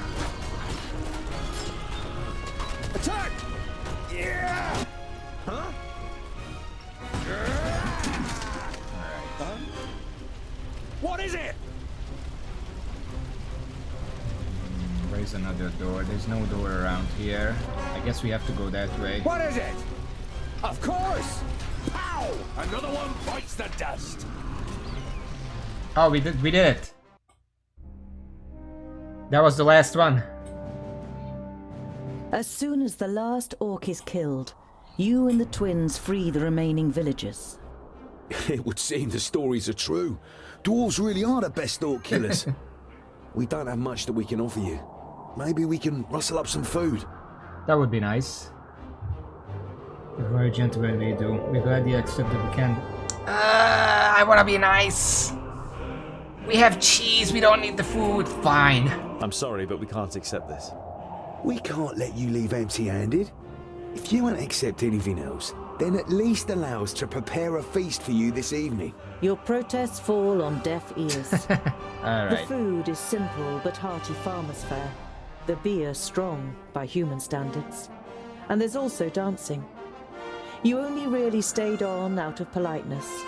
But you and the twins end up emptying tankard after tankard. The next morning, But at least with a set feast off the whole again town in can good eat, spirits, right? And with full stomachs. Nice. We were actually holding pretty well. That amulet is really good on Boindia. Oh, what is this? Assorted sparkly stones. Not very valuable. Oh. Small elixir of protection. Alright. And 17 provisions. Very nice. Alright, I think that was the last of the orc horde. Well, there is some here. We should probably save that before going to Blacksaddle.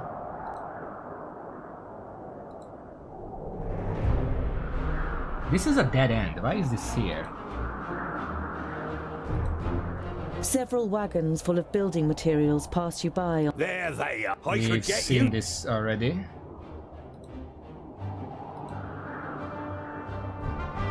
Five. I think I can make it. Oh yeah, I should save.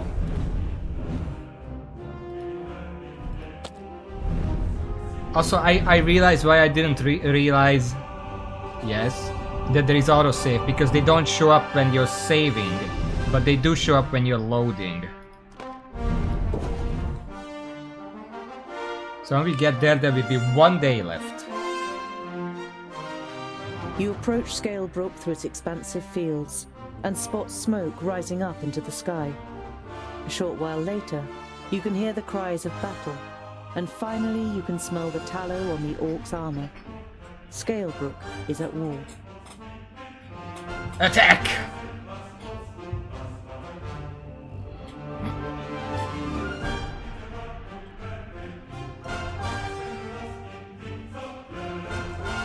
Closer can find AP. Alright, we're good as is. It's weird how Boindale already leveled up since we met, but Boindale didn't. I guess he died in one of the fights, and that reduces that. Quick, we have to help those people. Save 15 villagers before the orcs have killed 10 of them. Oh, this is gonna be a problem. Okay, well, you can handle these. Huh?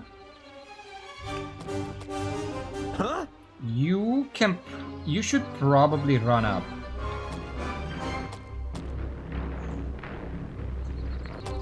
And have that group. Yes? And you can help out Oh, here. what bad luck for you! What is it? Huh? Attack! And what now? Ha-ha! What is it?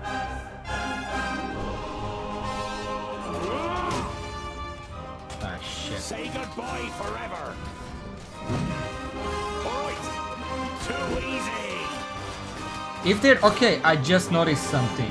So eruption has a chance to knock enemies down. Apparently if they're knocked down, you deal massive damage to them. Because I just one-shot that from full health. Yes? For Vracus! What is it? Yeah, it's a splat attack. Find somewhere safe to hide. We'll come back for you once we've saved the other villagers. Okay. But, and also I noticed that this, even though it pushes everything back, it only knocks enemies down. But Mighty Blow and stuff like that really have to be careful because it does hit everything. And what now? Okay. Come here, you.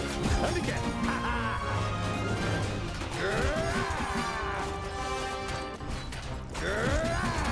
Ow! Another one bites the dust. Huh? Okay, it seems like there are no more enemies left here or there, so we can run ahead. Oh, what bad luck for you! At once. What is it?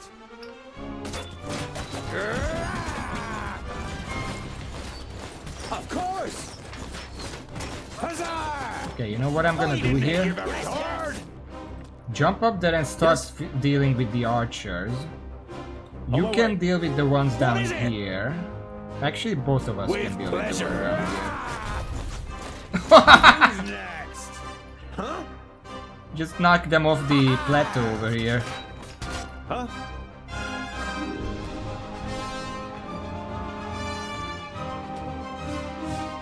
Huh?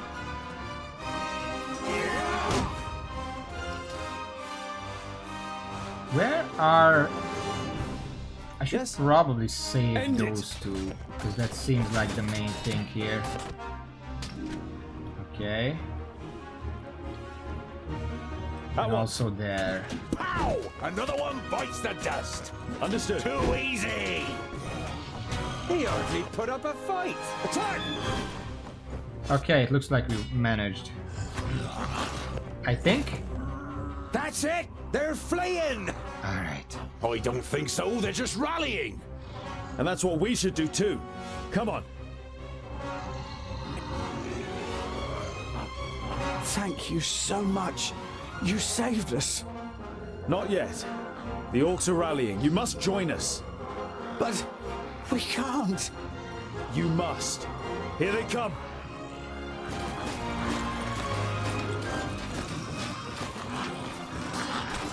Kill all orcs.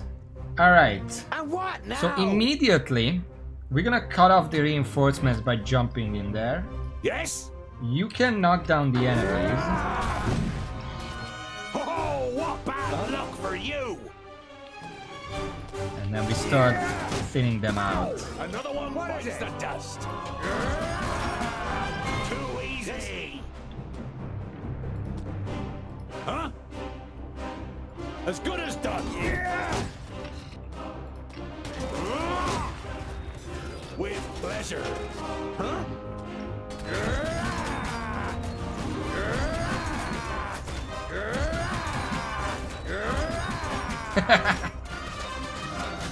I'm not going to hit you very hard. I'm with you. Okay, we have to return there. I don't actually...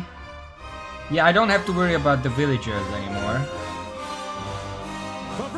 What is it? Oh, what bad luck for you! I'm with you. Yes, yes. Come here, you. Too easy. Of course. Yes, I didn't hit you very hard. Yes? Alright. Are you dying? Well, stop it. Attack! I can't use my abilities because there are villagers in the way. They're hitting me pretty hard. Huh? Yeah. Pavrakas! Yeah. Okay. Huh?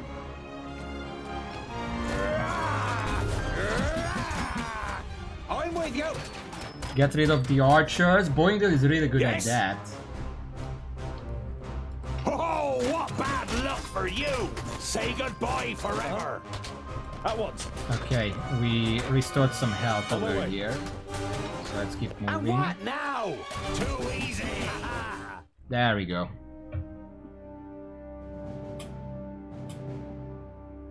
While Boindale still hunts the last of the orcs through the alleyways of the village, you and Boendal are already helping search for survivors. Various villagers, all with shocked, ashen faces, come and thank you for saving them. A middle-aged man nervously steps from one foot to the other and tries to force a smile. My father, the village elder, he is dead. I think I must follow in his footsteps, so I thank you in the name of Scalebrook. He left behind some gold as a dowry for my sister. She's... The man bows his head, produces a leather pouch, and kneads it with trembling hands. If only you'd come earlier. But before you can reply, the man takes a deep breath and forces himself to look at you. What am I saying? How ungrateful. Thanks to you, many of us are still alive. My daughter may be able to marry one day, thanks to your bravery. The man hesitates briefly, then thrusts the leather pouch towards you. It's so this dialogue also makes me think, remember earlier I looked at this town and it was like there is still like 18 days before it falls, so I have time to get here. I got here when there was 1 day left. Apparently it looks to me like the earlier you get here, the more you can save. So it's not just a time limit. It's a progressively, the situation gets worse if you delay it more. This is really fucking complicated. Anyway, I'm gonna decline it. He probably needs it more. We won't accept your gold. Bury your dead, rebuild your village, and be a good father to your daughter. Boendal looks at you. Like him saying if only you arrived earlier kind of points at me. His mouth to say something, but that I then could he have just come shakes his earlier and head saved more and people. Finally starts again. I thank you, dear sir, but there is no way I can. Which let is you really go cool, with by the empty way. hands. But it's gonna make Here, it very take this. difficult My to save father bought everyone. it from a trader, one of your kind. It basically means that you cannot save everyone. Like there is no way. If you have to go one way to save, you're gonna delay going to the other. And Boendar really survived with no scratches this fight. Okay, we got an elixir of strength. 5 food, which makes up for me getting here. Alright. I think we're good for now. There is a question mark there, but I think we should just go to Blacksaddle now. You see a camp with a wagon and 2 people on the edge of the path. Behind them, Blacksaddle towers up above a thick, dark forest, about a half a day's journey away. Stay where you are, continue, watch what happens, go to the humans and speak to them, ignore the camp and well, I always want to speak to them. I'm making a name for myself at this point. I want to be nice. You don't want to give them a shock, so you address them while you're still a distance away. Hello, friends. Is there any space by your fire? The 2 traders look up and visibly jump when they see you 3 dwarves. Ah, hello. Yes, of course. It doesn't escape your attention that you seem to be causing the traders some uneasiness, but you take up their offer and sit down. The twins follow your example. We're only travellers. We're looking for someone who's said to live on Blacksaddle. A hermit. Someone who lives here? The traders exchange amazed looks. If they live here, they must be mad. Normally we wouldn't stop and rest here, but the horses are too exhausted. Our departure from Porista was delayed and we must have driven them too hard. Porista, huh? You come from Porista? You come from Porista? How are things there? No news to speak of, I'd say. Well, except for Nudin the Knowledge Lusty.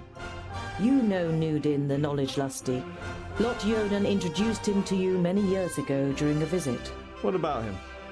Oh, nothing really. Just rumors. You nod at the trader to continue. He's behaving strangely and disappears into his tower for days on end. Merely looks ill, apparently. Or that's what someone I know said. Perhaps he got a spell wrong. I still at Porista because the corpses that we found very early were also from Porista.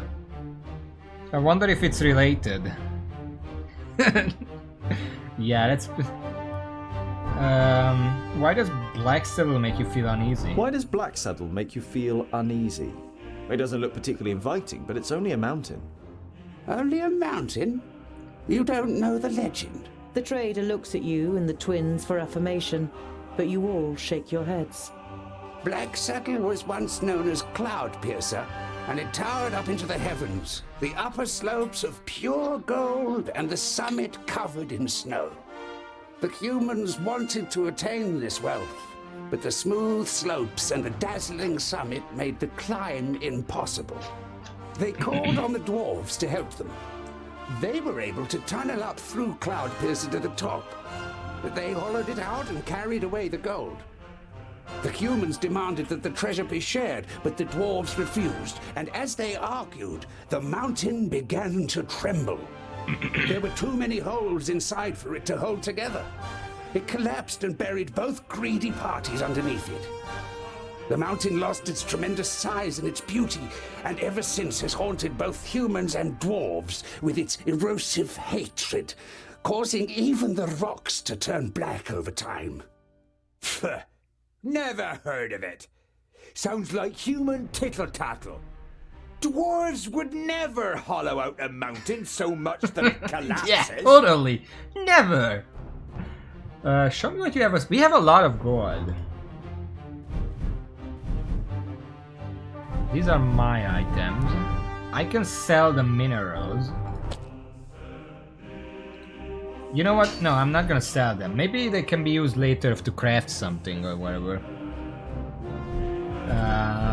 They sell provisions. Small elixir of strength, healing potion. Small elixir of protection. Well, I do need provisions. I'm kind of low. That's 2 per. You know what? Just buy it off. Fuck it. I don't know what the red means. And I'm gonna buy 1 healing potion.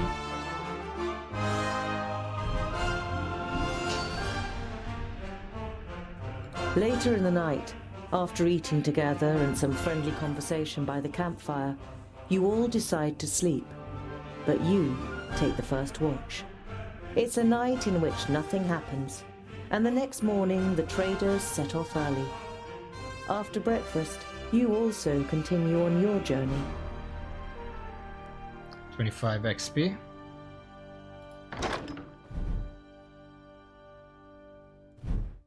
Oh, how many fucking... Oh, that's a gold. This is the provisions. Alright, 98 provisions. We have some potions. Maybe we should use them in some fights at some point. This guy is really tanky. Like, even between Boindil and Boendal, Boindil has currently 5 injury notches. I don't know what to call it. This guy has 7.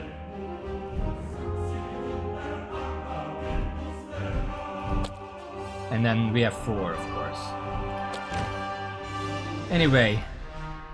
After a march through the thick pine forest, Blacksaddle, the sinister tabletop mountain, and your journey's destination rises up before you. And we arrived. That was probably the tutorial. If you attack enemies lying on the ground, you usually kill them with your next strike. Yeah, that's what I said. Oh. Are you sure that the Famulus lives here? Yes, according to Lot-Yonan. Although you try to put a lot of assurance into your voice, you too see no signs that anyone lives here. No castle, no tunnel, no camp. There's nothing here but mountain. Then we'll have to take a closer look. You do that, scholar. We'll be waiting for you here. You think about objecting, but it would just be a waste of breath.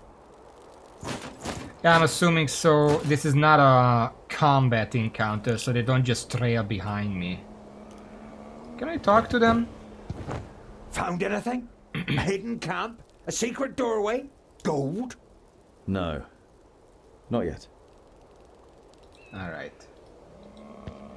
Let's go. Those are some weird trees.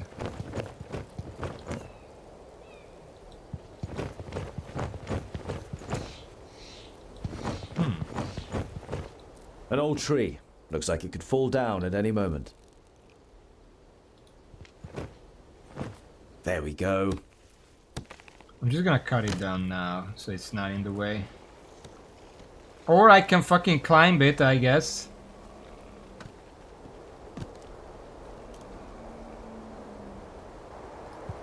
Too steep. I can't get a grip anywhere. Let me just look around. Now let's just go. I should be able to get up here. Why am I climbing the mountain? Uh-oh, uh-oh. Phew. That was close. I hope this is all worth it. Well, this is your task.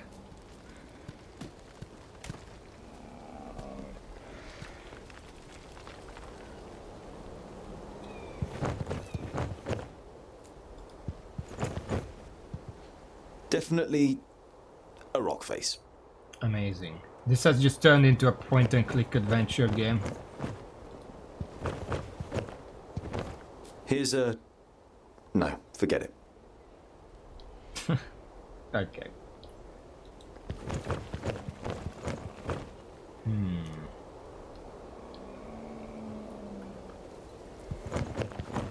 Doesn't seem to be anything up here. It's really dark though, it's hard to tell. There's something engraved on it. Oh?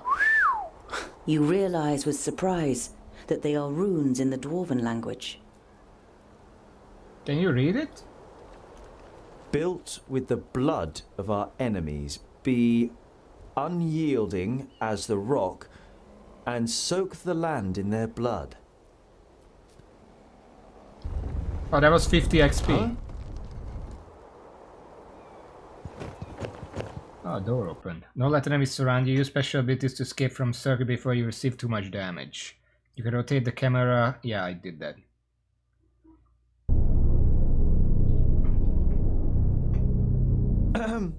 Hello?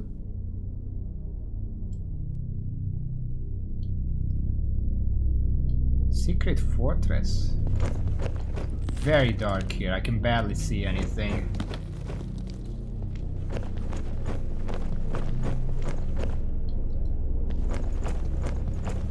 Hello?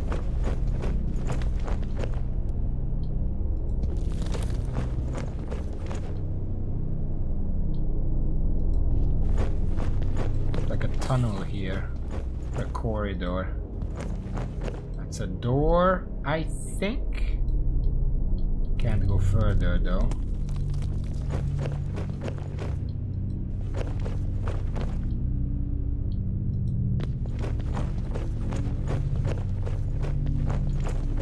Oh.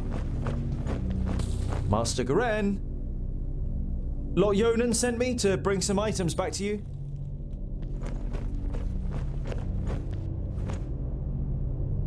My inquiries are almost at an end. That means I can finally go to be with my sunshine. I have never been to Greenglade, but I think I will like it there. I deposited my most valuable things in the grave of Horengarth before my departure and secured it with magic.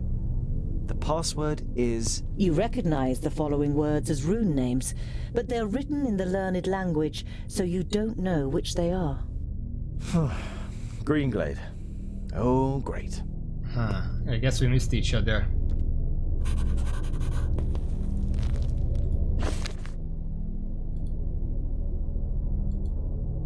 From the Sea of Guardian Magazine stripping Rex. You have found Goran's camp deep inside Blacksaddle. The young man seems to have moved north to the village Gringlade on account of love. You found out what the orcs from Tornir and Lee with the Alpha. Okay. You could destroy the hordes. You're a safe village from the Ginsky. Now they've really many of them. The survivors will think differently about dwarves from this day on. Anything in here that's useful? Oh. I should take the lamp, I guess. Useful. An eternal flame. I know who taught him that.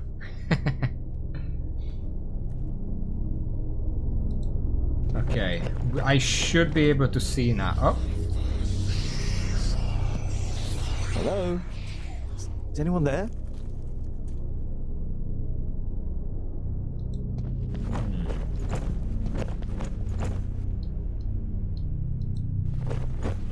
Well, this eternal flame kind of sucks. I can barely see. I can see through the fog, though.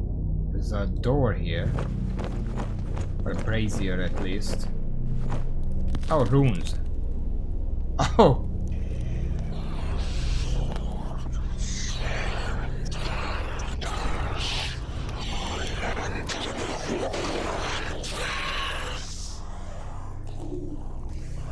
Thirdlings, the fortress belongs to the dwarf haters. Look at the stone tablets. Lorenber's dwarves are not only as unyielding as a mountain, they are also as destructive as an avalanche, and would batter into lesser kingdoms just as relentlessly.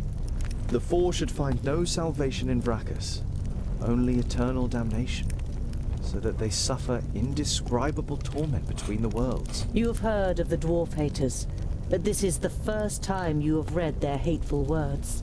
You feel sick and turn away.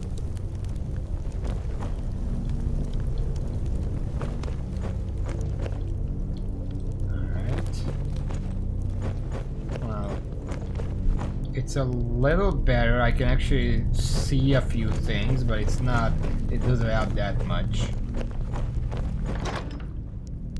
It's also not in my bags. Light the runes.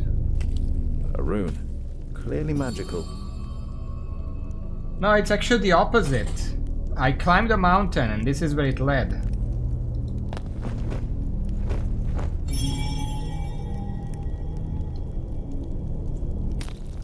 Sarcophagus. Perhaps I could open it.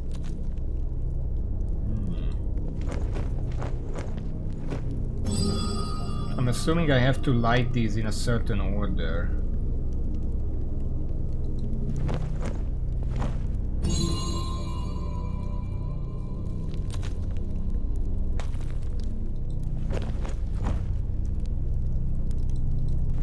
Graves. Could be buried here. No, don't leave.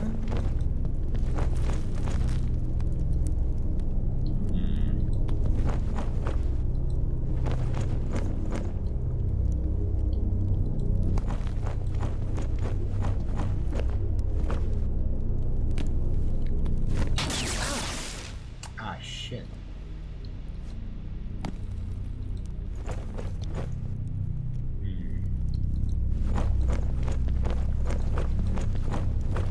There should be a clue around here about this.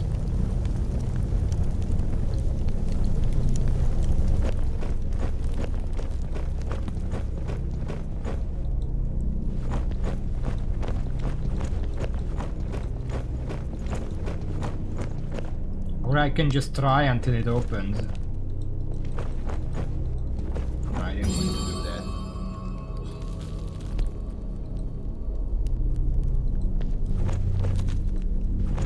There are only 4 runes.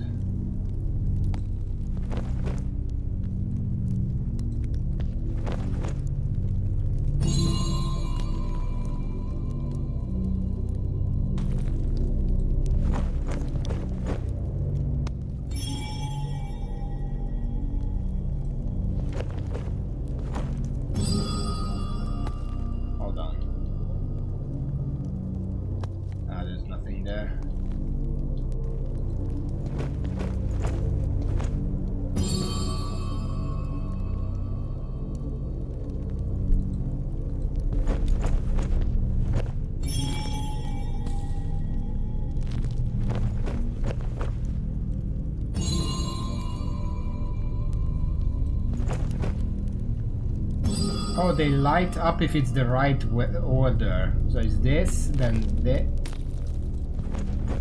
This one was right. And then this one. And then likely this down here, and then that's the fourth one.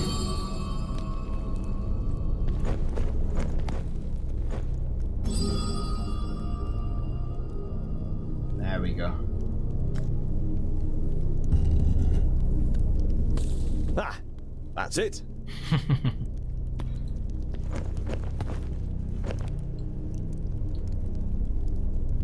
Goren's most valuable belongings. Letters from his lover, a silk scarf that must have belonged to her, and a medallion. Turn around. I'm gonna take the medallion.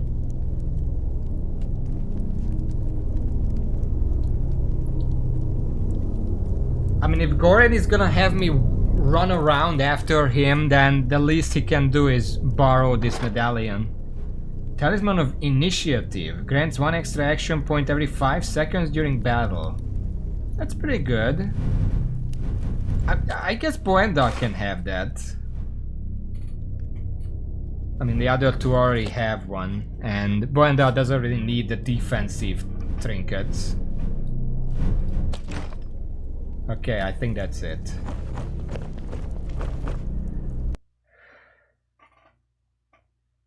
Some attacks can stun enemies. If you attack a stunned enemy, you deal critical damage. Alright, let's try to climb back down. Why the fuck does Gorain live here?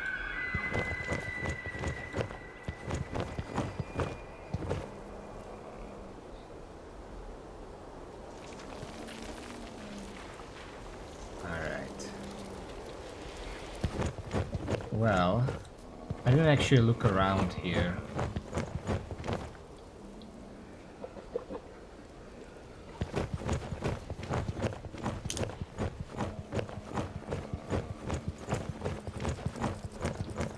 Even the dark, evergreen forest seems to be afraid of the Black Mountain.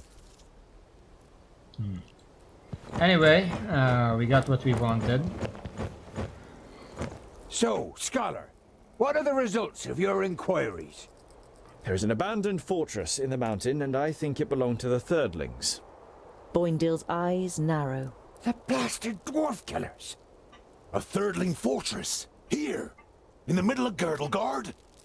We must let High King Gundrabur know about this. The fortress has been long abandoned by the looks of it. Anyway, I can't go to Ogre's death until I have completed my quest. Goren is in Greenglade. Huh. What do you know about the Thirdlings? A Thirdling fortress? Here. I wonder if in you're the gonna heart of mention Girdlegard. this That's once we get to the king. strange, isn't it? And worrying. But they've It always would be been nice. wily. But then again, They this is move in the mandatory, shadows so... and kill there too if they can. Do you know their story? I've read about it. Lorenberg, their progenitor, rejected the name that Vrakas gave him, who in turn did not give him any special talents, so his kingdom studied war. It helps them defending the East, but it also meant they ended up confronting the other kingdoms. No dwarf would ever even think of injuring one of his kind, never mind killing them. But the dwarf killers are proud of it. When they were even more powerful, they wanted to become the rulers of all dwarves. They are envious of our skills. They haven't been heard of for a long time, but you can be sure there isn't a single dwarf alive who doesn't hate them. What does the High King really want from me? The High King? Why do you want to bring me to him? All right then. It's about the choice of the new High King. Gandagar, the king of the Fourthlings, is with his entourage in Ogre's death and is supposed to ascend the throne. But our acting High King Gundrabur wants to prevent that from happening. He fears that Gandagar wishes to instigate a war against the elves. What have I got to do with that? How could I stop Gandogar? But what have I got to do with that? Boindale is about to say something, but is silenced by a nudge in the side from his brother. High King Gundrabur will explain everything when the time comes. You look distrustfully from one twin to the other. Boindil has donned an innocent expression, and Boendal doesn't give you the impression that he has anything else to say on the matter. Why does Gandagar want to attack the elves? What does this King Gandagar have against the elves? Dwarves and elves just don't get along. Brackus and Satalia made us that way. I know that, but going to war for just that after all this time? Well, there must be more behind it. They say that the King of the Fourthlings is full of hatred and is a hothead in this matter. Whatever, your High King must wait. I have a quest to carry out in Greenglade. But our quest is... Boindil raises a placatory hand and throws his rucksack onto his back in preparation. Let it be, dear brother. Look at him. He has made his decision, and you will not be able to change his stubborn dwarven mind. You can't help but smile. Alright. Well, we got a new amulet at least. We got one for everyone now. And Boindil leveled up. Tangdil really have to pick up the pace. Also, it looks like when it's like this kind of exploration mission, whatever XP you find, everyone gets that XP. It's not just for Tangdil.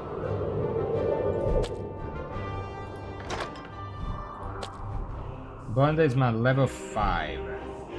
No, wait. Boindil is level 5. That means he got an extra... No, it's still 5.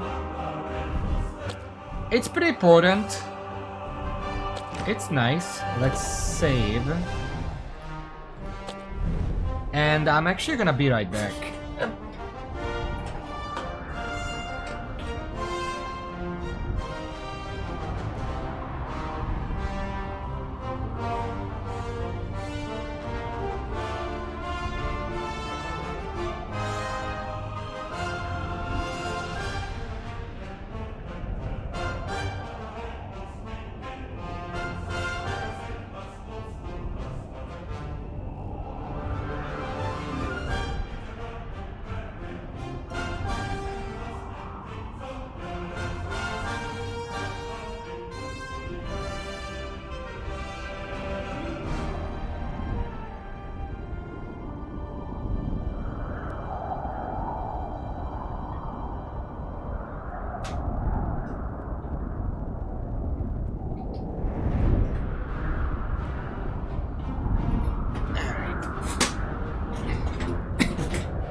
Tiny piece of a chunk. What? Alright. That is Greenglade. That's pretty far away. We have a lot of food. Almost a month's worth. No, that's a month's worth.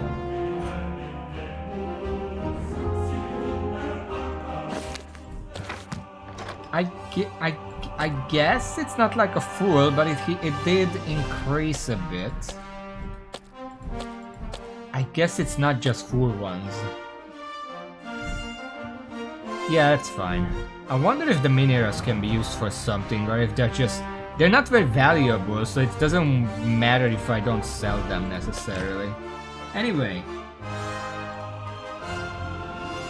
Let's go to... Where is this? Steepleton. There are dead orcs lying in the defensive trenches and strewn over the meadows in front of the city.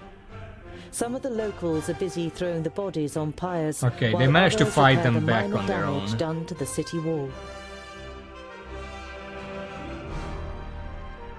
Usable sword turns death, damage change. I don't know. Let's enter. You enter the city and the garrison at its centre without being spoken to. It is only when you reach a heavy oak door that leads, you assume, to the commanding officer's headquarters, that you are halted by a guard. Dwarves, eh? Seems we aren't to be spared anything these days. What do you want? You've had dealings with the orcs too, and you're in a civil so big. I have to speak to your colonel, we'll be on our way. You've had dealings with the orcs too? It looks like you've got an orc problem. Had. Our scouts detected the army early on, and we were able to repel them without any great losses. Alright, good. A small army of orcs like that couldn't breach our mighty walls.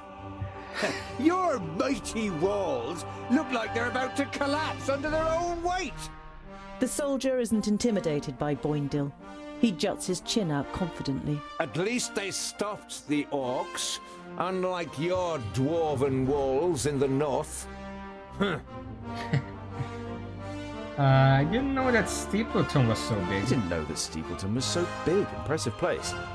We have fertile meadows.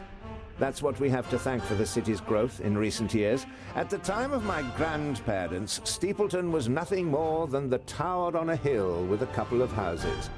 Now we have a market, a temple, and of course, there are royal messengers stationed in the tower, which doesn't do the city's coffers any harm at all. So it's like a postal center. I'd like to send a carrier pigeon to Lotyonen. You said you had messengers here. I'd like to send a carrier pigeon to Lotyonen in Yonendar. Lotyonen in Yonendar. No problem. It will cost you 90 gold pieces. 90?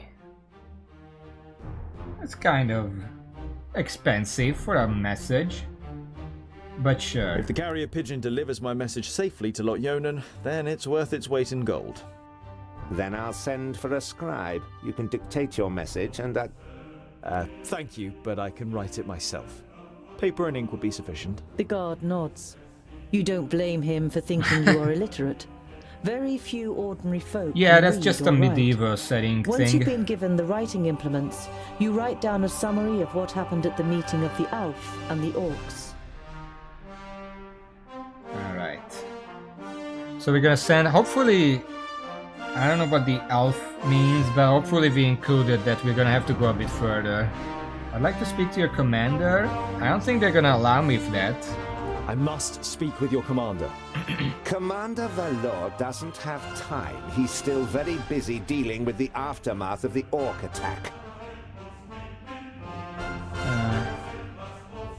I have information about the orcs that is sure to be of interest to the commander. I'm assuming that's about the union of the orc tribes? Commander Valor is dealing with the orc problem, and I have important information concerning it. I witnessed a meeting of the orc lords. The guard eyes you with interest and tries to judge whether you can be trusted. Alright. Finally, we he managed to stands up, convince him. opens a door, and enters the room ahead of you. The commander looks up from his work. The guard repeats what you told him. Your information about the orcs could be useful. We have fought them back, but not yet defeated them. Come in. The commander listens attentively, and now and then asks questions, as you tell him about the 3 orc armies and the meeting of the chieftains with the Alf Sintharas. This sounds very grave. I will send out messengers. We must be prepared. I wonder, because, you know, we just finished playing New Vegas, and there, whether you manage to, like, convince someone or get something done depends on skill challenges. Here, I wonder if it's just, if you pick the right options, then you succeed, and if you pick the wrong options, you don't succeed. Like, I wonder if this event, if I pick the wrong choice, and they just don't let me talk to the commander, then the region is gonna be weaker against the orcs.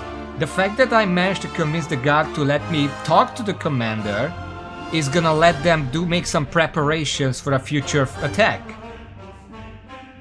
Maybe I'm looking too much into it or reading too much into it, but by what the previous events were like, that they build into each other, whatever, I wouldn't be surprised if this is gonna be important in the future, that I actually was able to tell them about the meeting.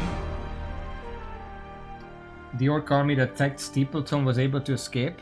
The orc army that attacked you was able to escape? What was left of it? They headed south. Unfortunately, I can't send anyone after them until the damage to the wall is repaired. To the south? Towards Scalebrook, perhaps? Yeah, we did defeated defeat an army them. of orcs down there. It wasn't an easy fight, but they'd already taken a bit of a beating. By Steepleton's soldiers, I assume. The commander looks at you and seems torn for a moment. Then he pulls himself together. Perhaps you didn't know, but the administration had a bounty on the heads of that horde of orcs. Here, this gold is well deserved. This is essentially, I already did the quest kind of deal, because he would have told me about the orc horde, and I could probably have went back and beaten them, but I already did that. So I just tell him that I already defeated the remaining army. So we get the reward. We must press on. Farewell, Commander Valor. We must press on. Farewell, Commander Valor. Kill as many orcs as you can, dwarves. Palandi will be with you. Yeah, so we got some gold for that. Yeah, because we caught every straggler army back here. There were like 3 of them. And I guess they came from here because they were a bit beaten down. That's nice. So that's also nice that it builds into that, because there was this ravaging orc horde that we caught them at here, Scalebrook. So apparently they came from here, and the reason we were able to defeat them here in Scalebrook is because Stapleton already weakened them beforehand. Nice, I like that. There's a While question taking a mark. rest, you see a cart trundling along the road not far away from you. A young couple are sitting on the box seat, clearly in love and more interested in each other than the rest of the world around them. The sight reminds you of a long, unanswered question. So, I was wondering, what do female dwarves look like? Pretty. Very pretty. Uh-huh. You were expecting a little more information. Do they have beards? No, I would say it's more like fluff. Oh, very attractive. And what do they do? I mean, are they warriors too? In our kingdom, most take care of domestic life. They take the animals down to the meadows in the valleys, make sure the larders are full and that there's plenty of good beer, and make our clothes. It only ever causes problems when men and women stand shoulder to shoulder in battle. Some of them are talented stonemasons and smiths, and beware of insulting their skills. They are no less proud than we are. Right, that seems about right for this setting. I remember, like, I don't know what other setting did that, where the female dwarves had, like, not necessarily beards, just like stubble, maybe? Just like soft stubble. I don't know which setting it was, but other settings did that too.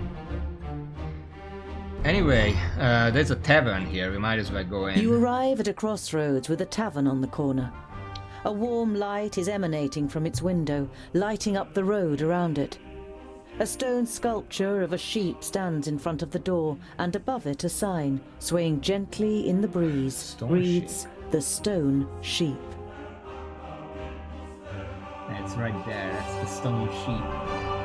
Well, that's just a sign, I don't see a stone sheep.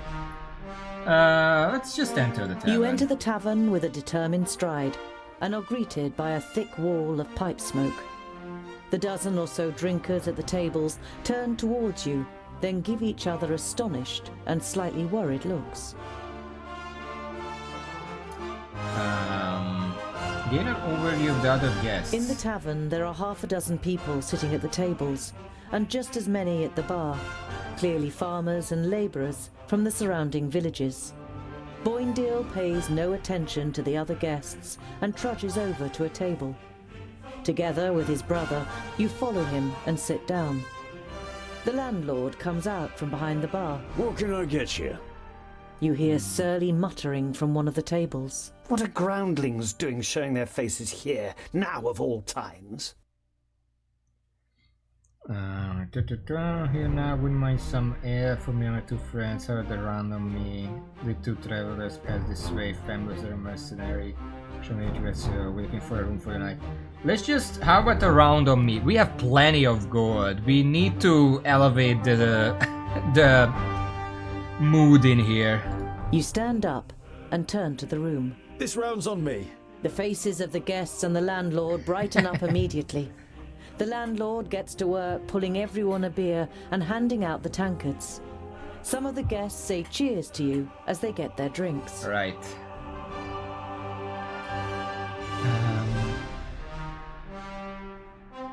Remember why is it strange that we are here now? Show me what you have said. The 2 travelers passing. Well, I guess Let's just ask about the quest. Did 2 travelers pass this way? One was a famulus, the other a mercenary. The landlord shakes his head indifferently and mumbles something incoherently. One of the guests is about to say something, but shuts up when the person next to him gives him a poke. What happened? Come on now, tell us what happened. We're all friends here. The man who was going to speak the first time round looks over to his neighbour, who nods. 2 travellers spent the night here. One had a robe on, the other was a mercenary. The next day they left, all in a hurry. Said they'd been attacked by an elf. One of the other drinkers finds his voice too. There was a hell of a lot of noise that night. As if there'd been a dust-up. You left some gold here for the trouble. I thought they meant the noise, but then I noticed the broken window. The landlord sighs. Please don't tell anyone else about this. Who would want to spend a night in a tavern where an elf has been sighted? Elf is like dark elf, drow, I guess. It seems like the equivalent.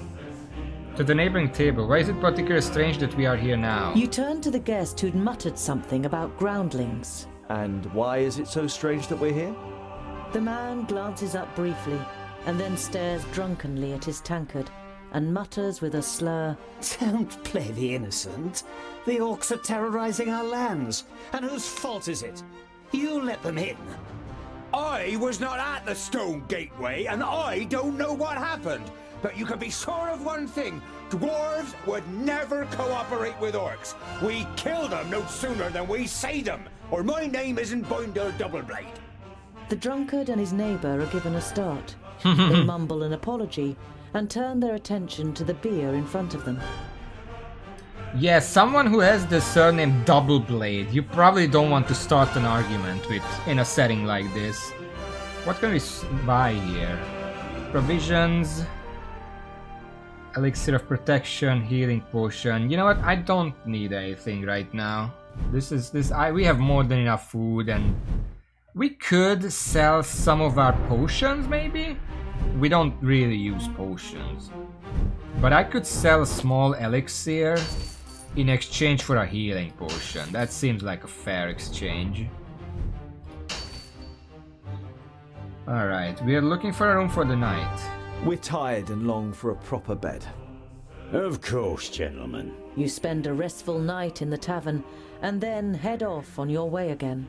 Alright. Okay, I don't know what's this. There's something here. But I think I'll take a detour to the question mark.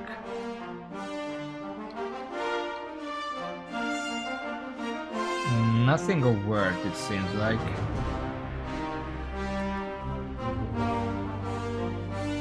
Dwarf merchant. You arrive at a small, bustling village. One thing is clearly missing from the lively scene. The sound of metal on metal from the village smithy that would normally be heard above everything else at this time of day. A dour, grim-looking man is sitting in front of the forge with his right arm in a sling. His expression brightens as he sees you, and he jumps to his feet. Dear dwarves, could I interest you in helping me in my workshop for a day?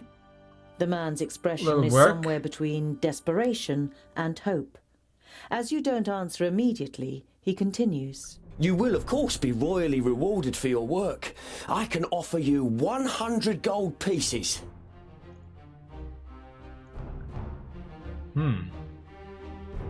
What happened to your arm? What happened to your arm? A stupid accident. A box of blanks fell down. I was trying to catch it. It will heal, fortunately, but I won't be able to wield my hammer for a while. You must have quite a backlog of work. You nod sympathetically. You always felt bad if you were ill or couldn't work in the forge for some reason or other.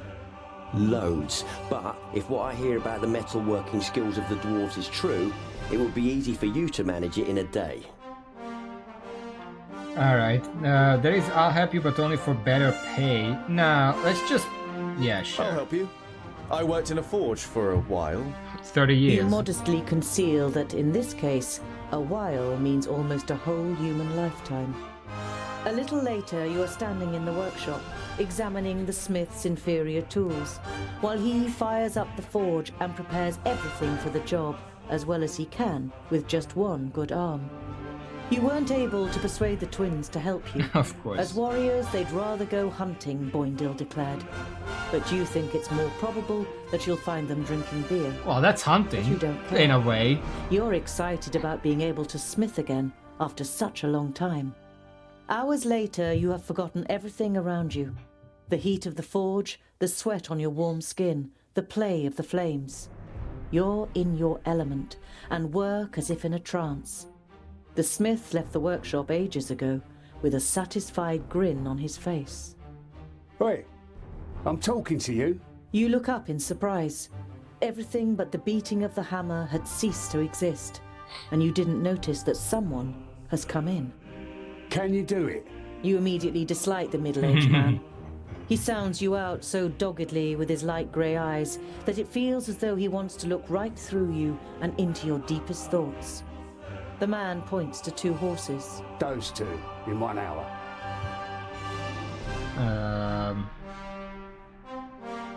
You want me to shoe these horses? No problem. These 2 need shoeing? Oh, no problem. The man doesn't look convinced, but you get to work with confidence after examining the horses' hooves.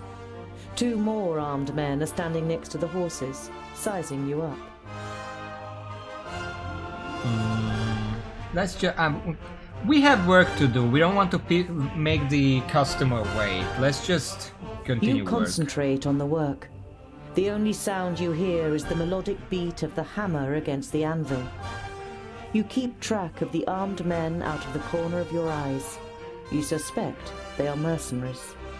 While you're fitting the 3rd horseshoe, another armed man enters the forge and speaks in hushed tones with the leader of the group. He's the only one here. The man nods in your direction, Did the and other you 2 quickly walk shift off? your attention back to the work. You play it cool and complete the work. Actually hunting? As the leader of the mercenaries pays you, you have the feeling that he is trying to transfix you with his eyes. The men leave the workshop without a word. Alright. I guess we can talk to them now. So, you're mercenaries, I take it? You're only trying to engage in conversation, but the man looks at you incredulously, as if he didn't expect dwarves to be able to talk. Something like that. Got lots of work? Oh, do you know anything about the armies of orcs from the south? We can't complain. The man's tone makes it clear that the conversation has ended here. You carry out the work in silence. As the leader of the mercenaries pays you, you have the feeling that he is trying to transfix you with his eyes. The men leave the workshop without a word. Follow the man in secret, concentrate on the rest of your work.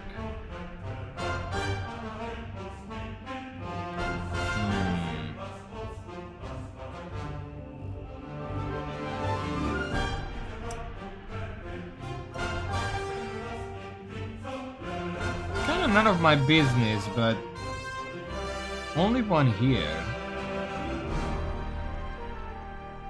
Yeah, it kind of looped back around, but whatever. But also there were 2. There was one guy with horses, and then there were 2 mercenaries who were independent of the first guy. So I guess that's what it means. It just repeated the same word for both of them. Let's follow them. I'm really curious. The men join a larger group of horsemen, more than a dozen, outside the village. You stay hidden and listen. Not here in the village. Go. Search the road between here and Clintal again. The other mercenaries nod and the group rides off. You can't make head nor tail of what's going on They're here, looking for but someone. you don't like it. You tell the twins about your encounter, and they decide to be especially vigilant over the next days. You spend the night in the smith's house and move on the next morning. Okay, I did get paid at least. Yeah, 100 gold isn't necessarily that much, but it's like the price of a small potion, which is nice. We're kind of collecting healing potions, because it seems like the one that I want the most. There is a dwarf merchant in the neighborhood. Well, else do I want to go? There is not really anything else in the area. We can visit the merchant. Maybe we can check in Porissa to follow up on the corpses. And then head to Greenglade. In the early evening, you make an unusual discovery on the side of the road. A colourful trader's wagon has been carelessly abandoned, with not a soul in sight. I don't like the look of this one bit, Boindil. You take a look around there, I'll stay on this side. Tungdil, you check the surrounding area, and be careful. Examine the wagon. The wagon itself isn't damaged, nor is the drawbar. But the belts and leashes that normally hold the draft animals have been cut clean through.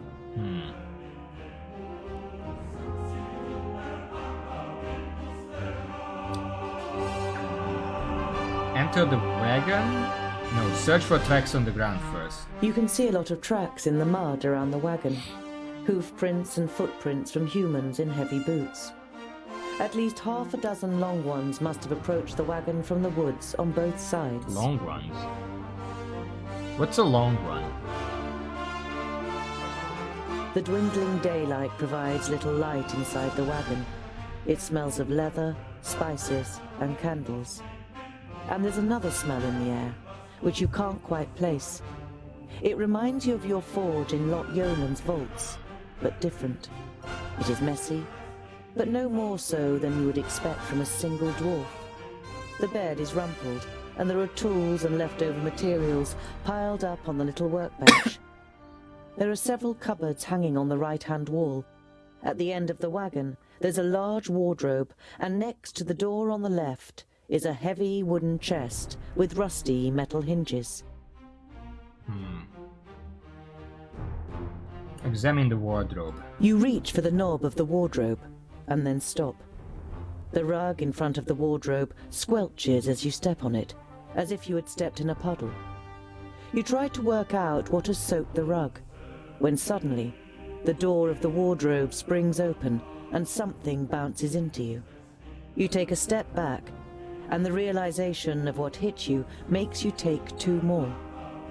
Lying on the floor in front of you is the body of a dwarf, headless. Well, I found his the head owner. has been cut clean from his neck. The dwarf is wearing clothes that look more like human robes, and bears no coat of arms that would identify his kingdom.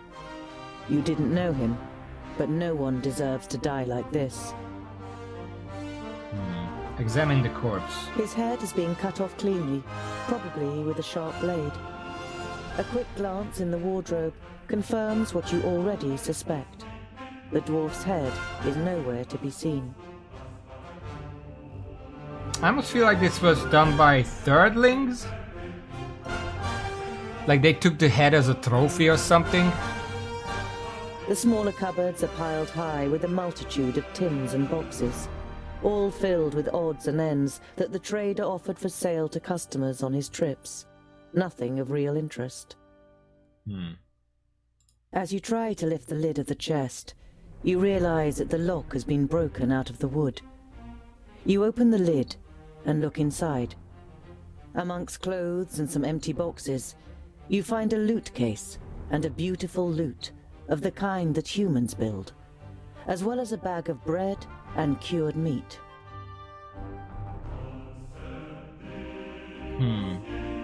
Well, the owner is dead, and it would be a shame to leave behind the perfectly good loot.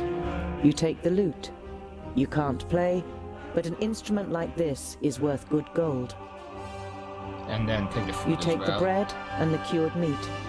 The extra provisions should keep you going for a few days. Ha ha ha.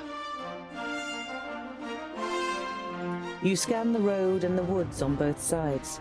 Apart from the twins who are fighting their way through the undergrowth within earshot, you can't hear or see anyone. Well, I'll tell them what I found. You give a short, sharp whistle, and the twins come running at the double. You tell them what you found. A group of horsemen with heavy boots has been here. I found Mort in the wagon. Beheaded. I have a hunch that the mercenaries from Fallow Rock have something to do with this. wretched dwarf killers! You can tell that Boindil wants revenge and can understand his feelings well. You wrap the body in linen, dig a hole in the woods, and place the body in it. You lay a couple of his tools and other personal belongings you found in the wagon next to him. You wish there was more you could do for him. You continue on your journey in gloomy spirits. I wonder, because I'm pretty sure this is, you know, where Fellowstone, right there. We met the mercenaries there. I wonder if we go to the merchant first and then Fellowstone, that something different happens. But you know, this seems to be a game where it's just shit happens. There's not much we can do about it. Okay, let's keep going. There are some question marks here. You come across an orchard next to a farmstead and surrounded by several fields of wheat. You don't see anyone working in the fields, but there's a young man lying under an apple tree. He has his legs crossed and a straw hat is covering his face. Ask the young man about the mercenaries. Excuse me, but we're looking for a group of mercenaries. Have they passed by here? The young man is startled. He must have nodded off. He looks around anxiously. When he sees you, the fear disappears from his face and is replaced by curiosity. It seems to you that the man is sizing you up. And if I answer, what's in it for me?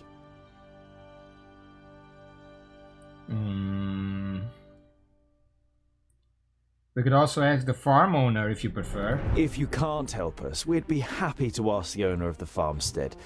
We'll just tell him that the man sleeping in the shade of the orchard sent us. What do you think? The man seems to size you up, and then a crooked smile spreads across his face. All right, you caught me. The people rode northwest. But please Northwest, don't that's tell where we're Father going. Munnan. There's no reason for that if you told the truth. So, northwest, you say? You continue on your journey, while the lazy labourer sinks back into the grass. Well, assuming that up is north on this map, I don't actually know, there is no compass here. But it looks like they went northwest, which is where we're going in Gringlade. Which is concerning. The first thing you notice as you enter the village of Clintal is how quiet it is. There is hardly a soul in the streets, and the few people you do see immediately disappear into their houses as you get closer. Boindil draws his axes, and Boendal his raven's beak. Something's not quite right here. Raven's beak? Be alert. What is a raven's beak? Can't check his equipment right now, but continue on into the village. You walk on until you reach the village square. Without a word, men enter the square from the left and the right, cutting off your way. You recognize the leader of the group of mercenaries, Oh, there they are. looking you over with a satisfied expression. Standing next to him is a frail man with greying hair, who doesn't seem able to cope with the situation. He tries several times to say something, but can't find the right words. What's going on? Are you going to kill us just like you did the trader? Are you going to kill us just like you killed the travelling trader? The leader of the mercenaries shakes his head sadly and seems shaken. You fiends want to lay the blame on us? You damn murderers! Murderers! Come here, dwarf killer! Are you denying your terrible deed? You were seen murdering poor old Mort, one of your kind, in cold blood. The old man points unnecessarily to the leader of the mercenaries.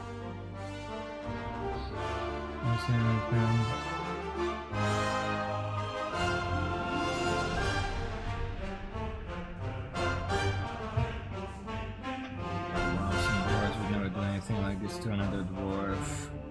Well, the first one wouldn't convince them because, you know, that's mostly a dwarf thing. The second one has no proof. The third one is the most logical. So you saw us do it, didn't intervene, and then set us a trap a few days later in the middle of nowhere. So apparently, you saw us committing murder, but you didn't intervene? And then you overtook us and only set a trap for us now, and here, several days' journey from the place where it happened. Your story doesn't seem to make much sense. We knew that the good people of Clintel would stand by us in confronting you. Mort was well known and respected around here. But how did you know that we would come to Clintel of all places? If you were really tracking us, that wouldn't have been possible. But if you, on the other hand, were the ones being tracked, then it would have been easy for you to steer us into this trap. He does have a point, Medarin. Why did you? The village elder stops mid-sentence as the leader of the mercenaries draws his sword. The village elder turns from the mercenary to look at you, and then gives his men a signal to withdraw. Looks like I managed to convince him at least. I assume that means that, because normally it looks like I would have to fight the mercenaries and the town, but the town withdrew, so we only have to fight the mercenaries. Watch out for the archers. Alright, everyone has their medallions. We have a loot. A precious loot that should be worth quite a lot to a connoisseur. We're gonna keep this probably for later. Anyway.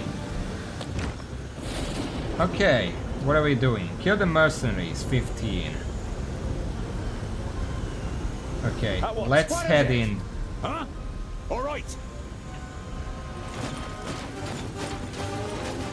There they are. It's a little hard to see because of the rain. Okay. Jump in. Uh-huh. We're gonna follow you in. On my way! Okay. Yes?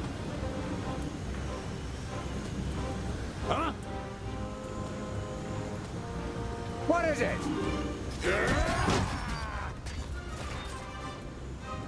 Uh-huh. Yes?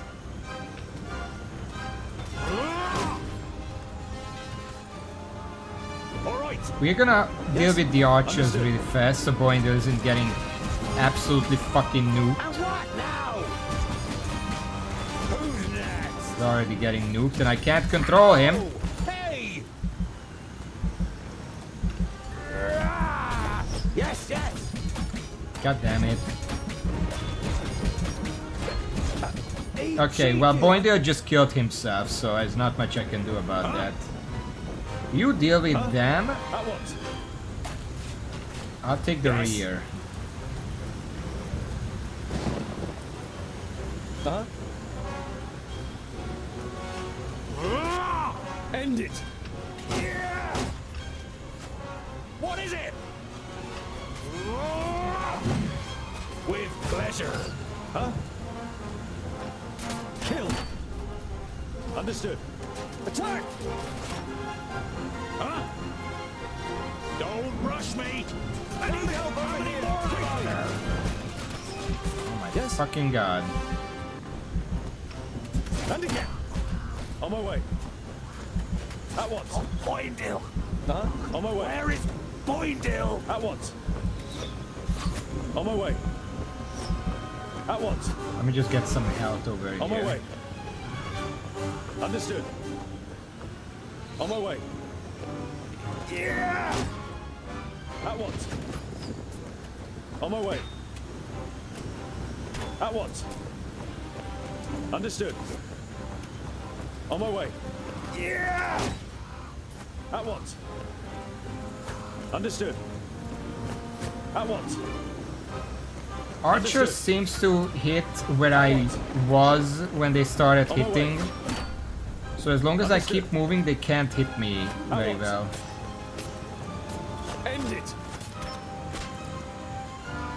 Sorry Understood. for the flashes. I don't think that's good, very good for like epilepsy, but Understood. At once. Attack! Yeah! Understood. For Vracus! On my way. Attack! I need some better plans against the Archer. Because they really just Understood. killed all of us. On my way. At once. End it. Understood. Hold on. Wait. No. Fabracus! Yeah! End it!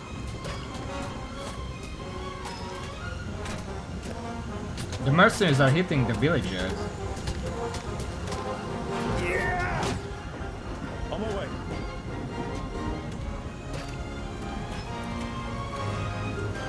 I think I just rushed in too fast. I should have let them come to me instead.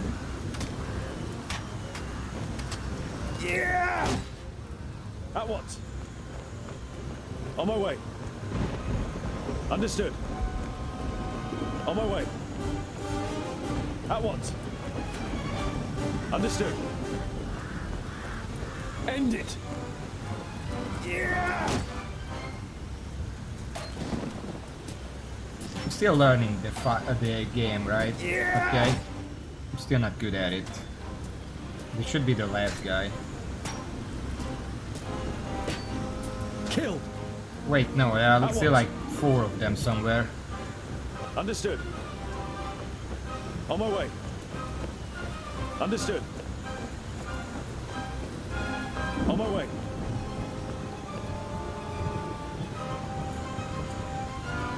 Understood.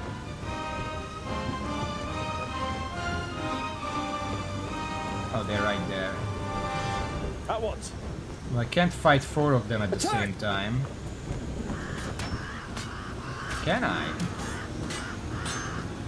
Yeah! Nope. On my way. Understood. End it. Yeah! On my way. At once. Understood. At once. Understood. Run! At once. Fabracus! On my way. At once. On my way. Understood. They can hit me while On my they're way. running, which is very annoying. Understood. End it. Yeah! Fabracus! At once. Understood. On my way. Attack! Yeah! Understood. On my way. Shit, the last one I need found help me. over here, quickly! On my way. Understood. On my way. At once. Understood. On my way. At once. On my way. Great. At once. Understood. At once. End it. Okay, maybe I can kill one of these guys. They're hitting me pretty hard. On my way. At once. Understood. On my way. And again. End it. No, On my Tanktail's normal attack is really At once. fucking weak. Understood. At once. On my way. At once. Attack!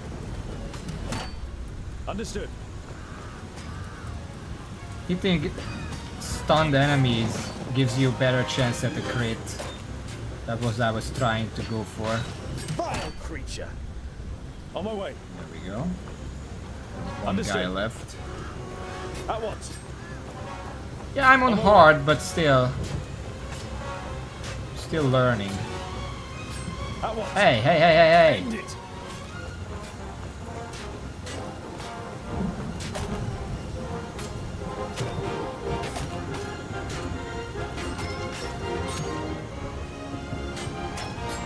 Kill. I want to see how the XP is affected by them going down. Like, if someone The needs last of the XP, mercenaries falls to it's the probably ground, but this Boindle guy. is still in the frenzy of battle. You and Boendal have to physically restrain him until he comes to his senses. Otherwise, he would have stormed the houses to find more adversaries. You walk up to the body of the mercenaries' leader and search his pockets. You soon find something. a letter. An anonymous client seeks dwarf skulls cleanly cut, shorn, and put into jars with honey.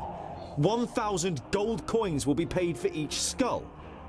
Khan, Bounty Hunters Guild Master. That's bounty hunters hunting for dwarves. Despicable. Show the villagers the letter. You hold the letter aloft so that everyone can see it. Look, citizens of Clintel, proof that these men are the killers. They are bounty hunters hunting for dwarves. The village elder comes out of one of the houses, flanked by other villagers.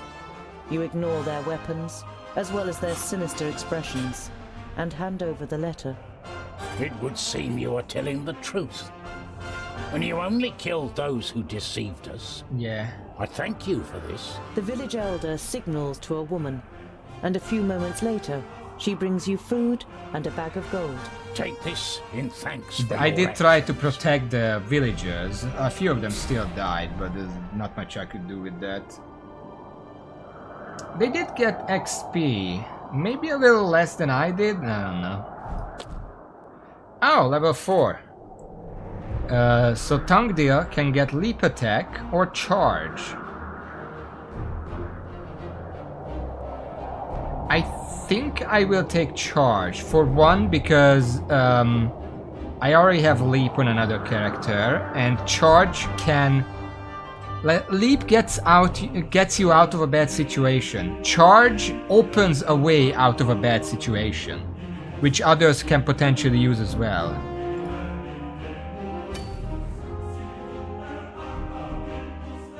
There we go. 6 food, 100 gold.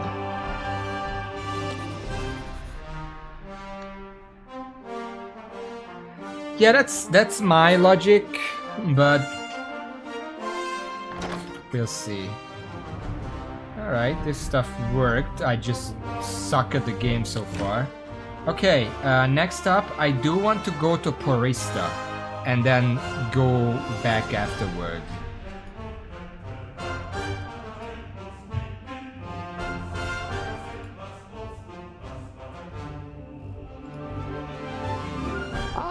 So we meet again, dear Oh, hello. dwarf. Tangdil, wasn't it? Interested in buying something? The closer you get to Porista, the livelier the streets become. Many of the large buildings in the city are even taller than the high city wall. But one building towers above them all, the palace. Its dome gleams white in the sun. It is the seat of the Council of Magi, and its central tower, which juts high into the sky, serves as a waypoint for travelers as far as 50 miles away.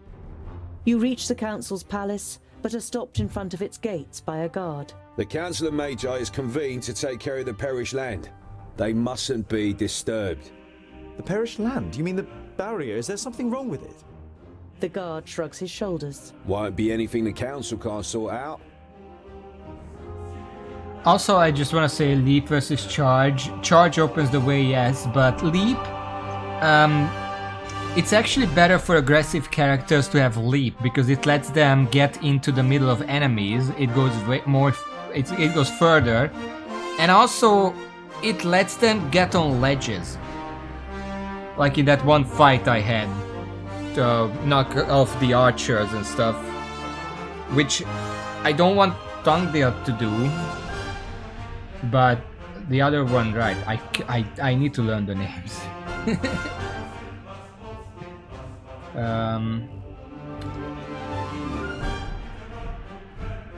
Small elixirs, I'll hold it. You say goodbye to the traders and continue your journey. So is there nothing in here? Once again, your journey... Okay, so there's nothing I can do to Porista. I wanted to tell them about the corpses, but I guess I can't. Let's keep moving. Into... The hamlet of Sungird certainly lives up to its name. You arrive as the sun sets behind the tower of a Palandial temple, lighting up its stained glass. There's a shop in the village, and through the window, as well as some everyday objects and food, you also spy a shelf full of books. Let's enter the shop. A small bell rings as you enter the shop. The twins look around, but seem rather disinterested until they discover a couple of gemstones on display. On the wall to your left is the bookshelf you saw through the window. It's quite unusual for a village shop to sell books.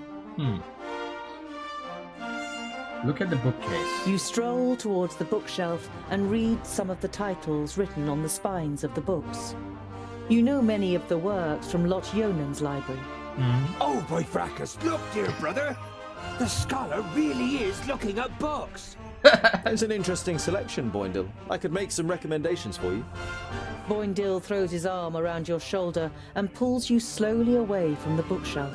What if someone sees you? Here, this is more our kind of thing. You follow him reluctantly and are shown the selection of gemstones. Alright. Well, let's see this shop. Healing potion, elixir, provisions. We still have enough provisions. Probably not gonna use many of these elixirs. I'm just holding on to the normal sized ones. But I guess I'll buy a healing potion. Alright. Let's save and then head to the main quest. Boindle is walking next to you in silence. Now and then, he looks at you from the side. And you really do like books? Yeah, I'm curious. And you can find many answers in books. Won't you have found all the answers at some point? Quite the contrary. The more books you read, the more questions you ask. Ah, I knew it. Oh, just a waste of time. Okay. Alright. We're 45 with both of them now, so I guess Boindle caught up. You approach the village and can tell even from far off that something isn't right. Oh, The smell shit. of burnt wood and death is in the air. Scholar is clearly looking at books. Like he didn't believe it before, but now it's like, oh shit, that he wasn't joking.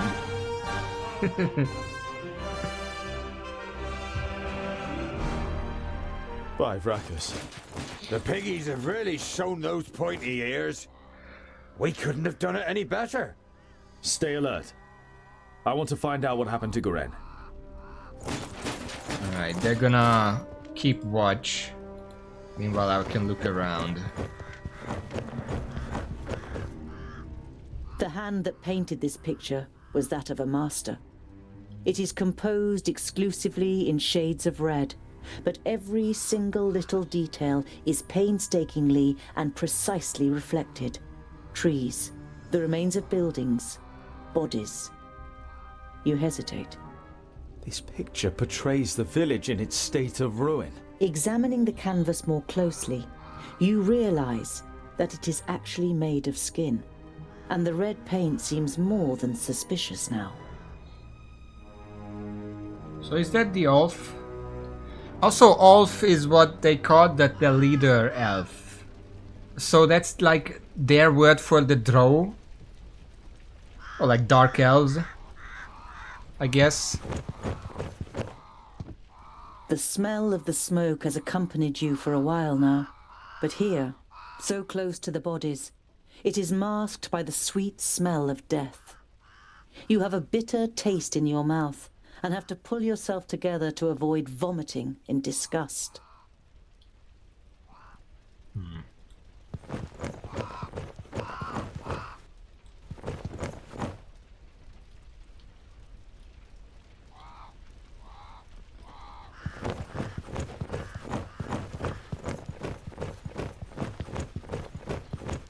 You have read about the elves and their buildings. This here had always just been a small example of their architectural skill, which achieved perfection in Alandur. Now burning and ruined, the pavilion makes an even sadder impression. Yeah, I kind of feel like the elves built the entrance leaning forward just to show off. Because that's really hard to do with buildings. Green Glade was one of the few places in Girdlegard where humans and elves lived together. You don't see any elven features among all the faces contorted with pain and fear. You look away. I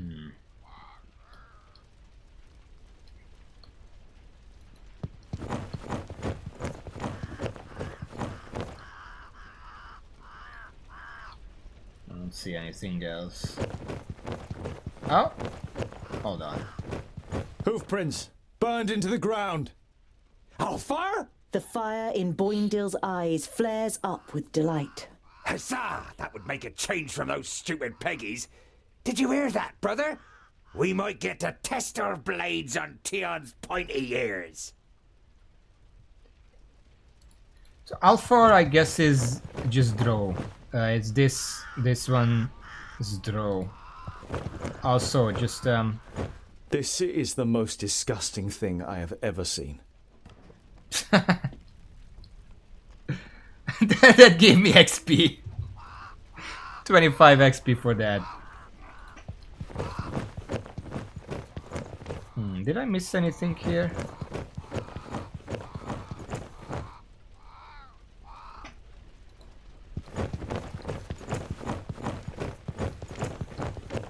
Can I get into the building?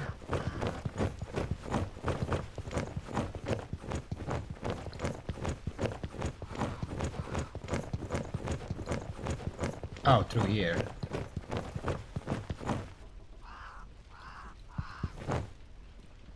There's a body in here. Not much else.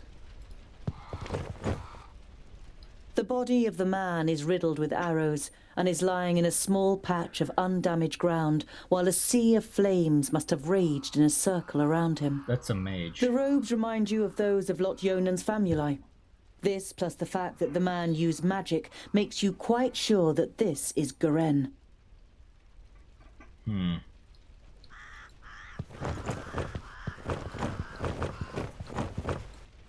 Anything else in here?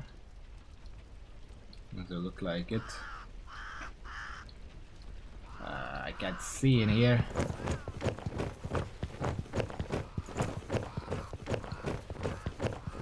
Gonna check the back real quick.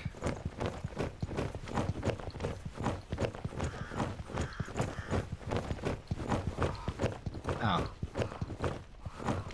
Okay, so I can't go all the way back there.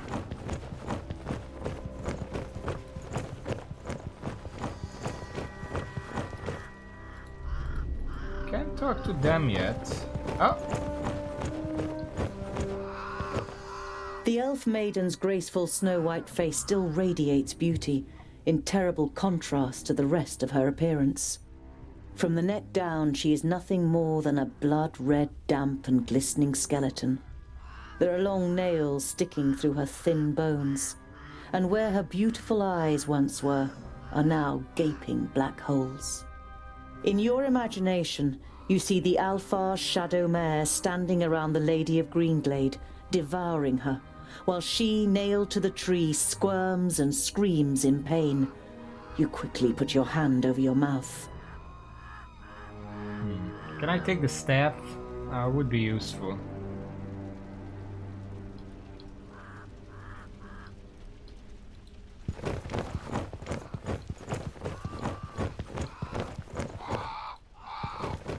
Anything down this way?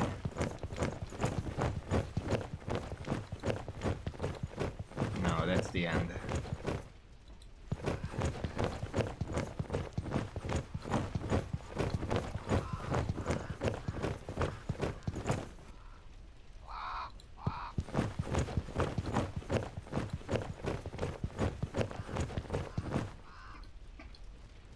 Well, there is not much other sound in this mode, so I guess they made that really loud. What have I missed?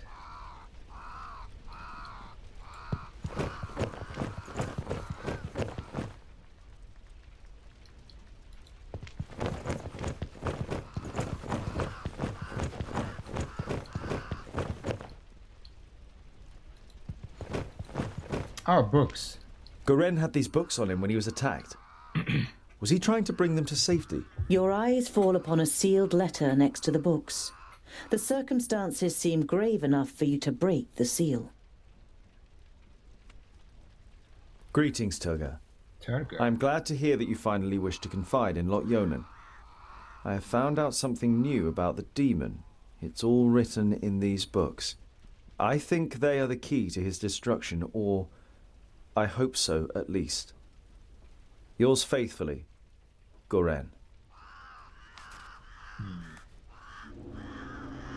What demon are they talking about? You instinctively think about how the magical barrier is only a few days' march north of here, and beyond it, Varakas only knows what kind of creatures live in the Perish Land. You destroyed my painting. Now I need fresh blood to paint a new one. Oh shit. Huzzah! This will be fun! We finally get to fight! I hope your blood doesn't clot too much. It has to be nice and fluid for my fine brushstrokes. Ha! How do you plan to defeat us, pointy ears? There are 3 of us! Oh, only 3. That makes it easier. She looks over the corpses. Othar and Lueth Buanre! What's happening? That's okay. The perished land. Impossible. Greenglade is south of the barrier. I know of nothing else that can resurrect the dead. Knock their heads off or they'll keep coming back.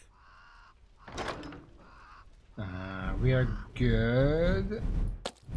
We are not injured. Okay. Here's the thing. Tungdale, take this side. What is it? Boendal, All take right. this side. What is it? Boendil, Huzzah! take care of her. Huh?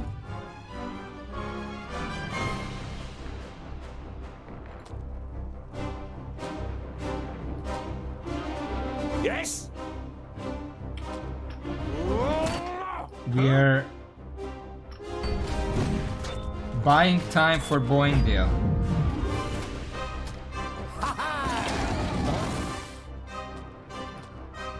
Huh? And what now?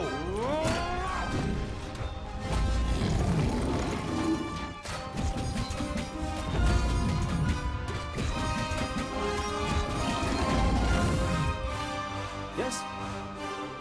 I can't do that yet. Ah, shit. Yes? Huh? Of course! Okay, she's What dead. is it? What is it? Why are you in here? Oh, what bad luck for you! We hardly put up a fight! Understood. At once. Ah, shit, the horse is still up. And what now? Yes? Huh? Attack! Understood.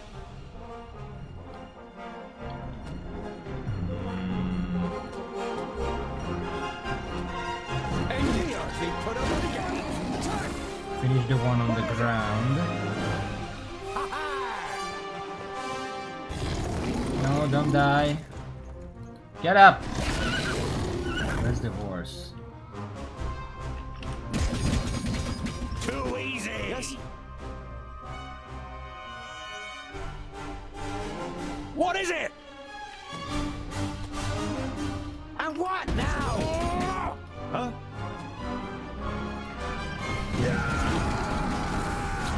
Another one bites the dust. Huh? Yes, yes! Too easy! Huh? We need to Yes? regroup, we're too far. On my way! Huh? On my way. What is it? Come here, you! Huh? With pleasure. Yes? I am Bonda! Give me a attack! Yes? Huh? Ha ha! You've been defeated. What was... Is there a time limit here?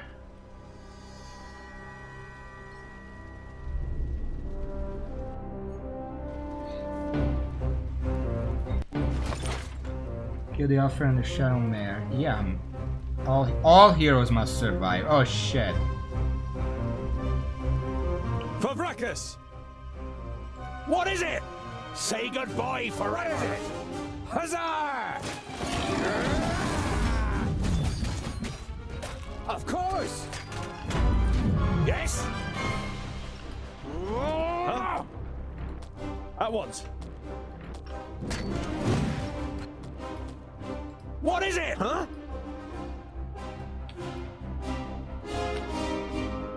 Yeah!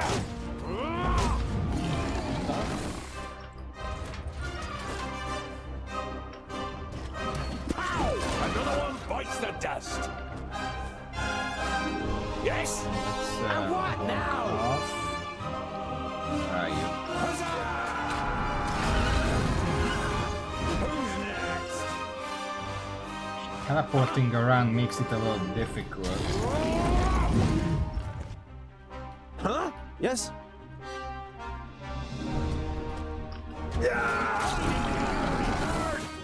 What is it? And what now? Ha ha!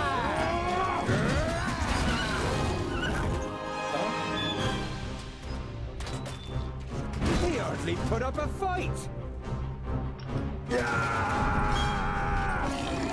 What is it? Trying to keep them busy. Huzzah! Yes? All right. Oh, what bad luck for you! And what now? Okay. Yes? Horse is down. For Vracus! What is it?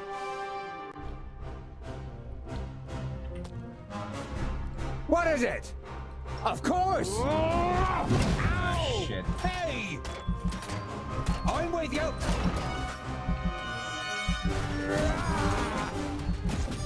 Really? Another one bites the dust. In mid-jump, he started raging and I couldn't get out. Huh? Now he's gonna die. Huh? He hardly put up a fight! He cheated! God damn it.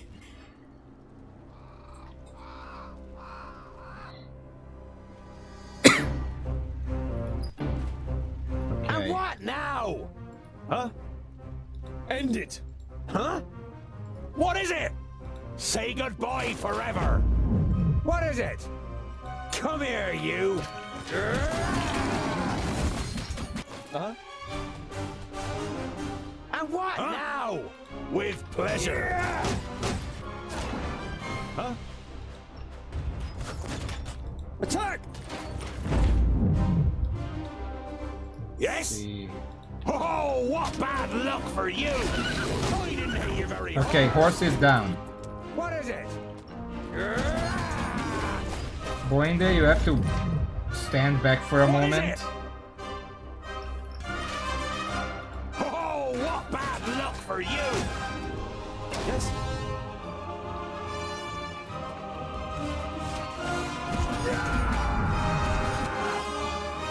Really that far? Yes? Huh? On my way. End it! What is it? Huh? Huh? At once. Who's next? And what now? What is it? With Okay. pleasure. Uh-huh. Attack! What is it? Yes? Yeah! Down there. You can finish it. I'm with you! There we go. Okay, all two of them are down. Now I just have to get to a safe spot. Let's open an area and take this Yes? smaller Understood. tunnel if we can. He hardly put up a fight! For Vracus! What is it? As good as done. I need help over here forever. Huh? Yeah! Too easy! At once. On my way. Understood.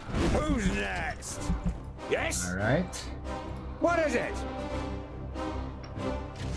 I didn't hit you very hard!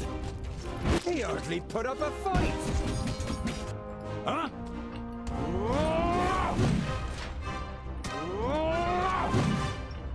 It did knock my guy down, which Yes. is not good. On my way. Attack! Yeah! Yes? Huh? And again.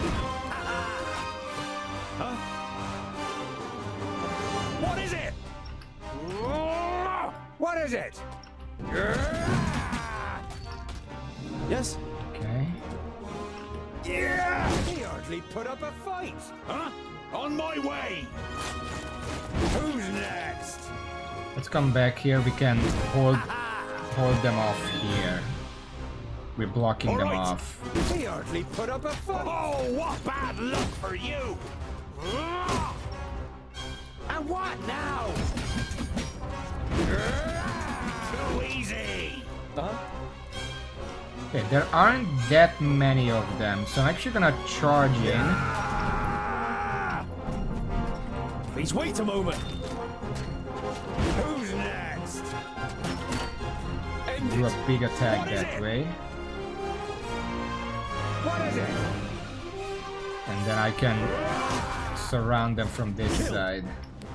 Ha-ha! Huh? Vile creature. With pleasure. Huh? Yeah! And what now? Kill. What is it? And again. Say goodbye forever. Oh, what bad luck for you! He hardly put up a fight. Vavracus. Yeah! Kill. What is it? Vile Yes, creature. yes. Yes? Where is the... Oh, there it is, right here. Say goodbye forever. Pow! There we go, Another that's the last one, bites the okay. dust.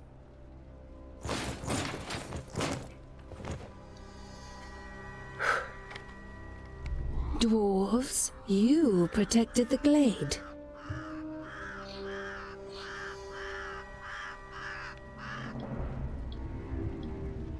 The perished land.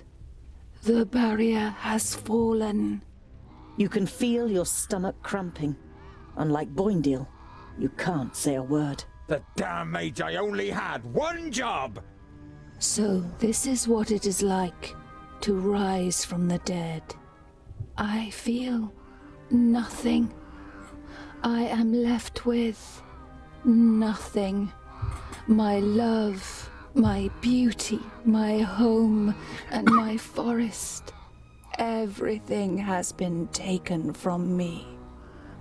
I beg you, have mercy and put an end to my suffering. Without even being able to look into her eyes, you recognize the sadness in the elf maiden's expression. The dignity that she must once have radiated can only be imagined in her current state.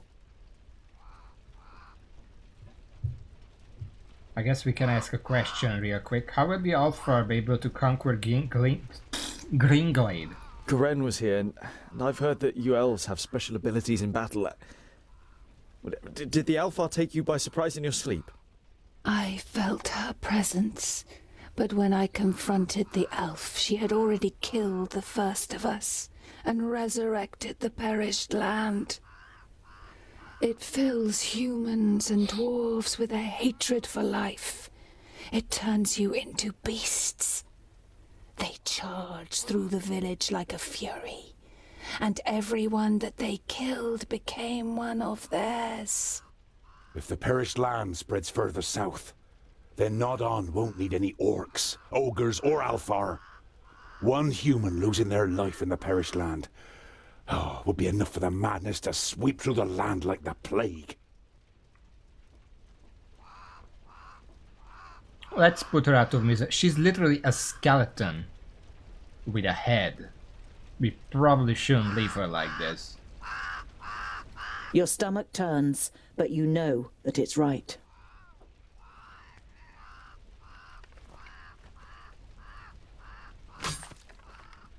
You've never seen the twins looking so serious. They would pit themselves against any army of orcs, but this is something beyond their power. And yours. We need the Magi. They must rebuild the barrier. We must let Lotjonen know what has happened here. We must go to Lotjonen before the Perish Land spreads further. He will know what is to be done. Neither of your companions objects. Alright. I can't believe the barrier has fallen. I can't believe it. The barrier has fallen. How could that happen? Who could tell?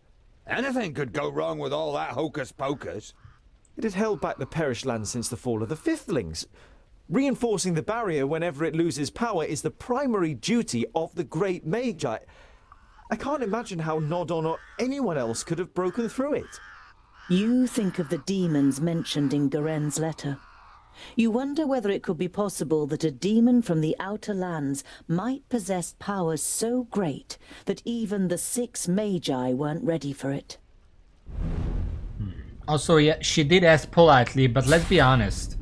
The blacksmith in Hollow Knight also asked politely, and the good thing to do is to not go through with it.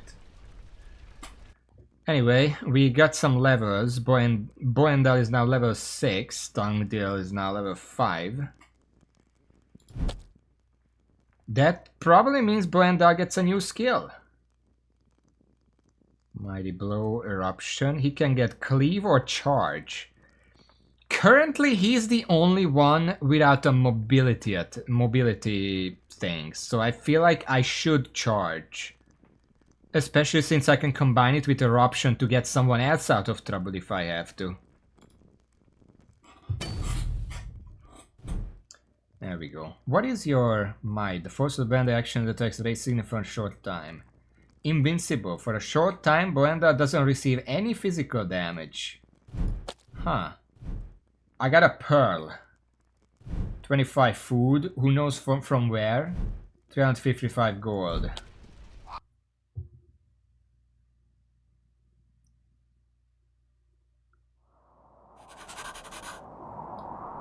Alright. So it looks like we're heading back home. But I'm not sure...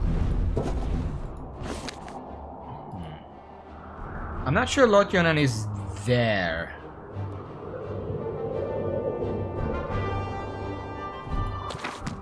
Because we had that cutscene where I feel like he left. Okay, let's make it back. We have plenty of food. It's been 2 months since the start, by the way. Every evening since you left Greenglade, you have looked at Garen's books and tried to prize out the knowledge that they hold. But now, you must admit to yourself that you can't decipher them.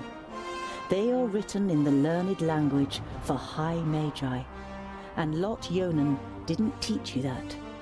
However, you're sure that the books are important. Why else would Garen want them sent to Turga the Fair-Faced?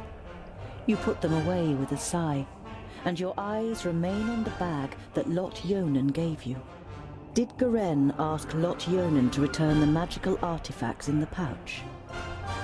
You pick up the pouch and look at it. Lotjonen forbade me from opening the pouch.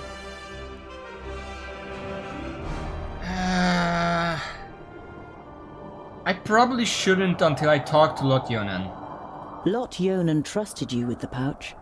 You don't want to betray that trust. You look at it for a moment longer, but then you close the rucksack and pack it away. But your curiosity is not so easily contained and keeps you awake in the night. If he wants me to have the content later, he's just gonna tell me. Just like previous nights, you are haunted by the image of the elf maiden nailed to the tree in Greenglade. You wake from your sleep and look around you. The night is unusually dark. Despite your good dwarven eyes, you can only make out Boendal's outline, even though he's keeping watch only a few steps away. You're about to lie down again, but suddenly feel something cold against your throat. Next to you, the pale face of an elf slides into view. Good evening. I'm afraid we missed each other in Greenglade, so my companion had to receive you on her own.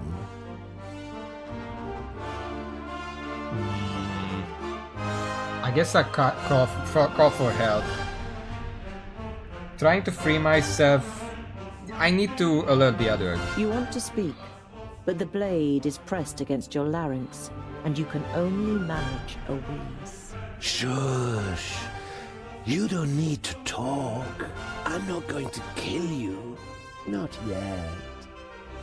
Do you know what I'm going to do instead?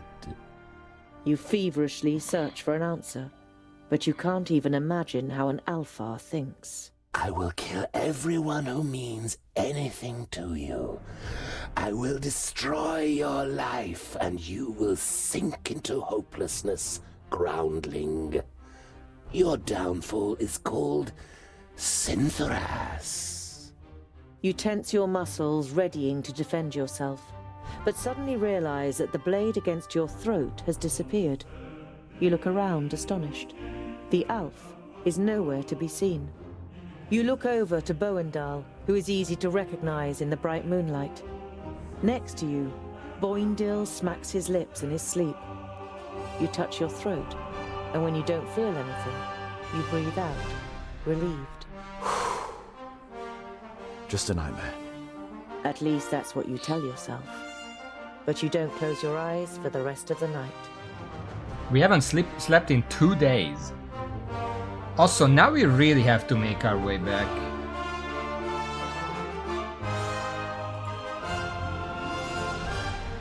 Let's keep moving. Boindil unwraps his dwarf cheese again and cooks it on the fire. When he offers you a piece, you take it. I knew we'd make a dwarf of you in the end. You chew on the cheese so you don't have to answer. It tastes better than you first thought. Nothing with that. Nothing in Fellowstone. I guess I'm just gonna cut straight there. I'm not gonna go to Blacksaddle. We have the food. We don't need to stop.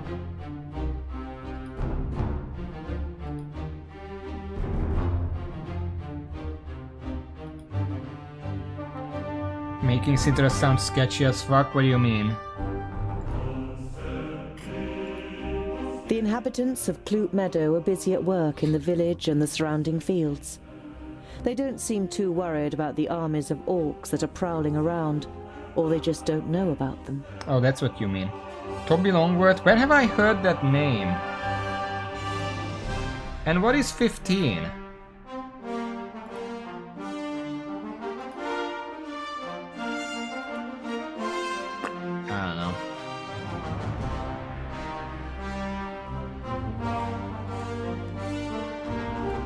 Keep moving.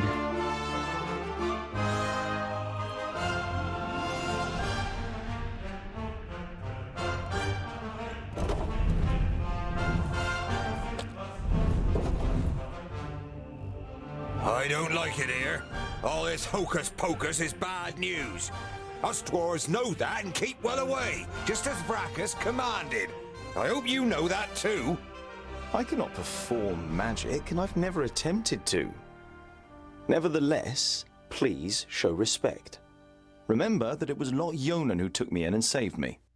Now then, it would seem that the tongue of the learned one becomes somewhat haughtier, and his sentences doth wind most strangely as we verily approach the vaults. You can't help but grin guiltily. With a beseeching glance at the twins, you step into the area in front of the vaults. Seeing no one there you might greet, you and your companions enter your old home through the open gate. Let's hope someone's still alive.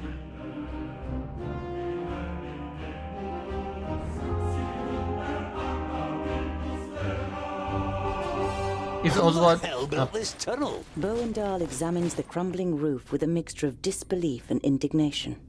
Be quiet. I want to surprise them. Is that such a good idea? What if we give your master such a shock that he casts a spell on us? I don't want to be turned into a mouse or a bar of soap.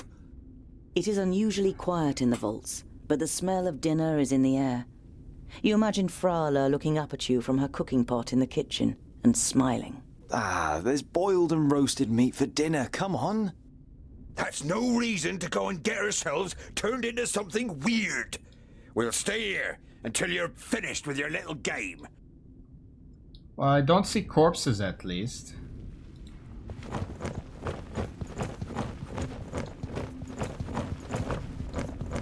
There's nobody in the kitchen.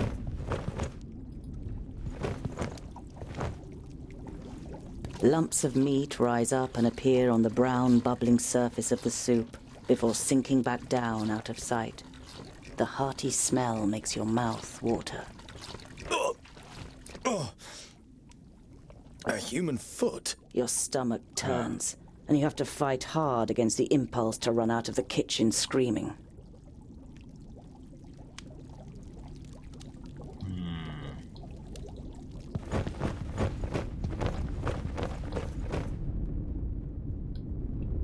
Where was the... That's the forge. You look around the workshop with growing panic. No one to be seen.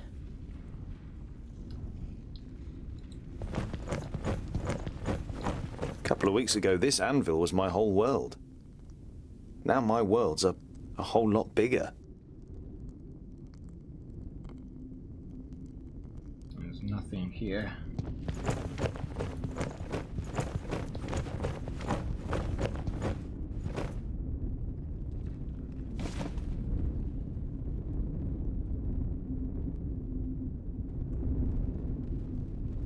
What happened here? Speak! Ah, another one.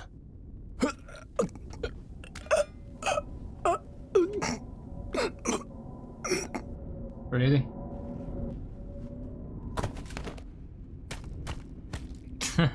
Don't even think of using magic, or I'll lodge this pretty piece of steel in your brain. It takes the Famulus a few seconds to comprehend the situation he suddenly found himself in. He seems to weigh up his options for a moment before he breathes out and the tension leaves his body. All right, I won't use magic. What happened here? What happened here? Where is everyone? For a while, the Famulus seems to be playing with the idea of being stubborn. Bowendahl pushes a little harder on the end of the crow's beak, and the tip penetrates That's the crow's the beak, skin. by the way. Blood seeps out. They're gone. Dead. A school full of magi destroyed without any signs of struggle? Lies. The facts seem stacked against it, but you cling on to this faint hope. Lot Yonan's Famuli were already in Parista. There were only novices left. We made easy work of them. The Elfar, Syntharas, he insisted on being part of the raid after he found out that you grew up here. He opened the gates and killed most of those here before they even knew what was happening. In your mind's eye, you see a pale face appearing from the darkness. You saw what Elfar are capable of in Greenglade. You push the thought to the back of your mind and try to keep a clear head. It's weird that if that's the reason, they would have put up like a display to greet me or something. There is nothing here. Aside from the foot in the soup. Where is Lot Yonan? Lot Yonan. Where is he? Nodon killed him. He killed all of them in Parista. There's no one left in Girdlegard who can take on the last Magus. You're saying that someone took on all 6 of the Magi at once and defeated them? Ridiculous. 5 Magi. My master Nudin is Nodon the Doublefold, the Lord of the Perished Land and soon-to-be Lord of Girdlegard. He killed the masters, and the apprentices followed soon after. They're all gone, and he changed the magic field so that only we can use them. An icy hand grabs your heart. It's impossible that there's only a single Magus left, and he's not fighting against, but for the Perish Land. That feels a bit... They probably killed some of them, but I don't think they killed all of them. Who are you and what are you doing here? Why are you snooping around in Lot Yonan's study? What are you looking for? I'm looking for artifacts that Lot Yonan, when he was in Parista, claimed he had forgotten and left in a cupboard. And for the books that were stolen from Greenglade. I'm guessing you're the dwarves that stole the books. What does your master want with the artifacts and the books? I don't know. He commands, we obey. He's going to be very displeased. I did find a bag in the cupboard, but it didn't contain the right objects. I've had enough of your lies. They're alive. Lot Yonan escaped and has gathered his apprentices, Frala, and the others around him to fight against Nodon. We just have to find them. The war was over before you even noticed it had begun. Nodon cannot be stopped. He is on his way here and will just... Blah, blah. We will leave immediately. This news is of great importance to the Council of Dwarves. I'm not going anywhere. I have to find my friends and Orcs! Lots of them! Ah, shit. Ah, shit. I wonder, because there are two main quests. One of them is this, and the other to go to the High King Dwarf. I wonder if I do the other one first, that the story might go differently. I do wonder. Where are the orcs? Understood. Oh shit, there they are. What is it? On my way! Take the middle. Okay, now take the side, I guess. Pleasure. Huh? And what now? I didn't hit you very hard. Huh? Okay, hit those. What is it? Yes? Yeah! The pillars! We could knock some of them down and bury those runts! We might have to, there are too many of them. Come here, you! Too easy! Yes? What is it?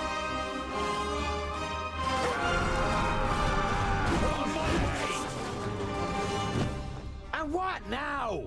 Ha ha! Ha ha! Huh? What's the They dust? hardly put up a fight.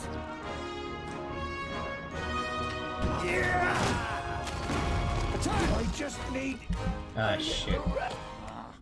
Apparently it also collapses on me, so maybe that's not such a good idea.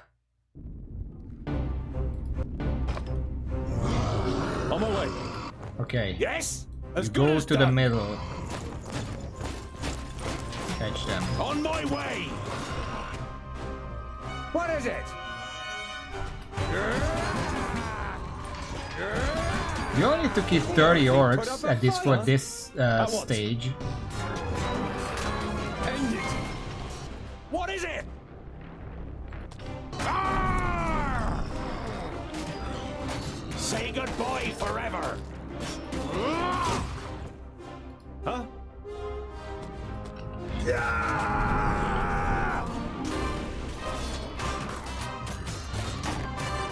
Really? Yeah! And what now? The pillars! We could knock some of them down and bury those runts! Where the fuck are they coming from?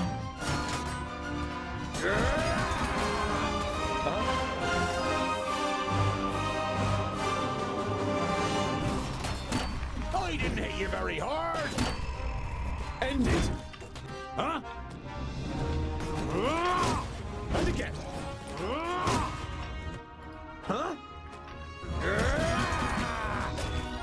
Yes, yes! I didn't hit you very hard! Of course! We hardly put up a fight!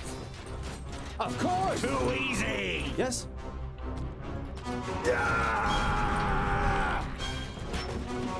Another one bites the dust. Vile creature. Too easy. Now, who's next? Kill. At once. Okay, Boendal is doing fine. We don't have to worry about him. End it. Understood.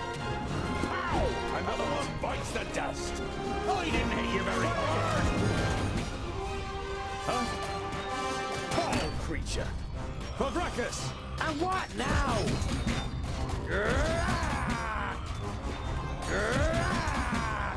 I'm with you. There are too many of them. The side door in the workshop. It's our only chance. We got 3 heroes to the side entrance. Okay. What is it? Huh? At once. Yes? Boendal is just tanking all of these. It's amazing. All right. Huh? Of course. Yes? Understood. Huh? On my way. As good as done. And what now?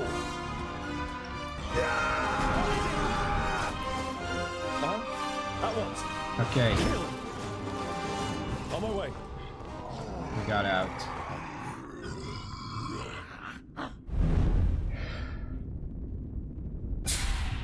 Oh, Boindale leveled up.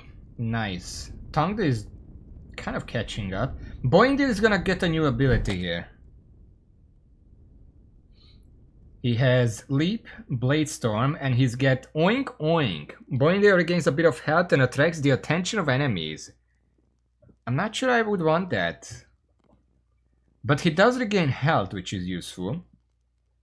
He's also gonna get a choice between Bloody Scissors and Whirlwind.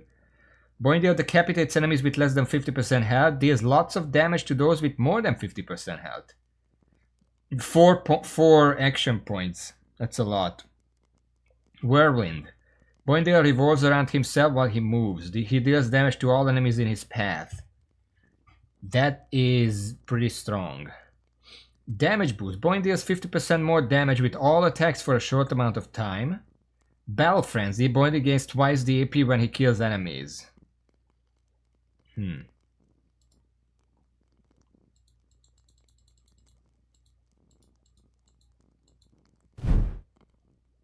Oh, why did...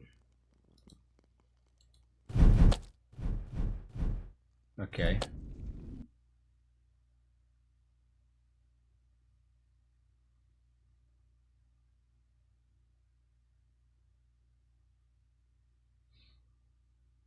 Go to the camera pressing, okay.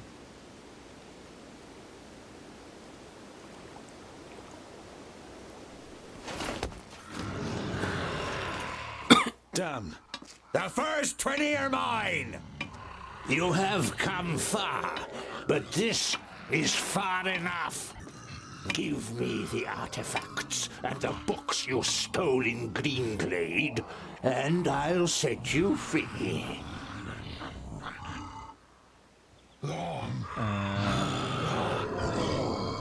What's so special about the artifacts in the books? What's with the artifacts in the books?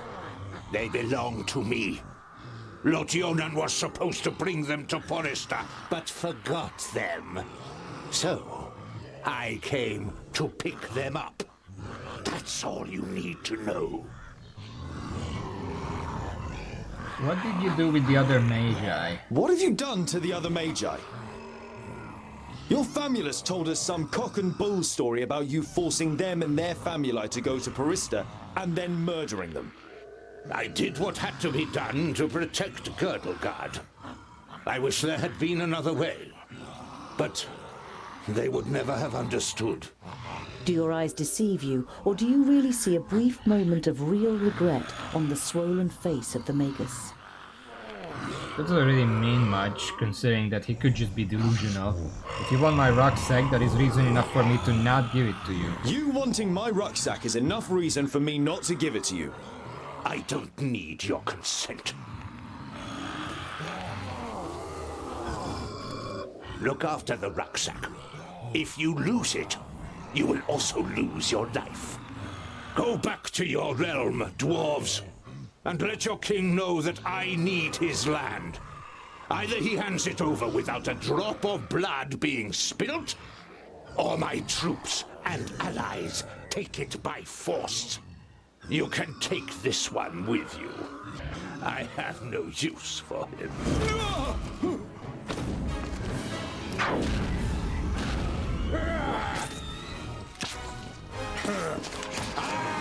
Up! Invisible wizard, Maya. Look.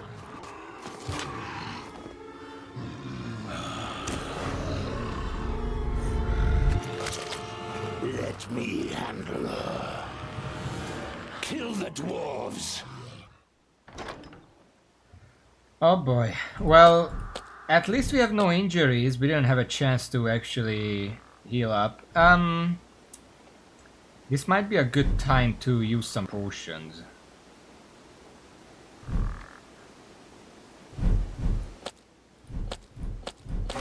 How does this work? Oh, it's like that.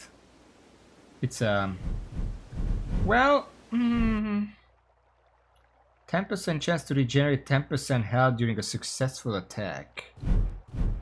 Grants 1 extra action point every 5 seconds during battle. You know what? No, that's not what I want. I'm going to give the elixir of strength to Blenda. He already gets most of the action points because he just survives that long. So I'm gonna let him do some more damage instead. The rucksack! The artifacts! If he wants them so badly, they might be the key to his destruction. There's the orc with the rucksack! Let's get him! Okay, what is the situation? That's a lot of words. What is it? Huh? Huh? Huh? With pleasure. Yes? End it. What is it? And I didn't even take off my clothes.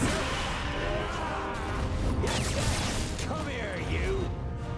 Okay, hopefully you're gonna survive for a while. Yes?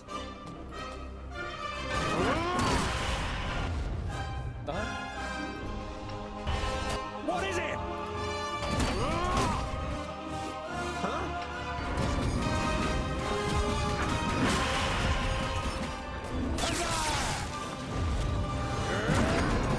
No chance.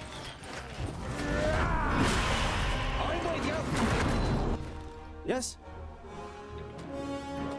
Yeah! Yes? Huh? Another one bites the dust. Attack!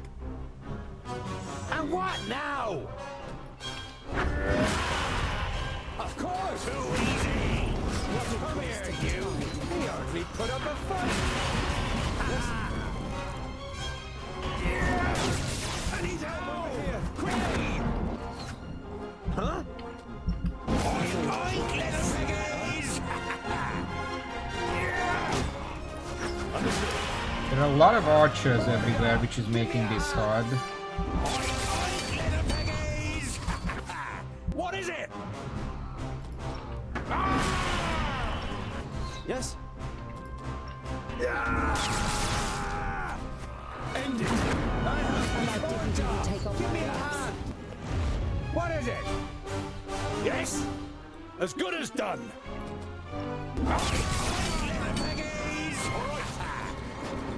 On my way.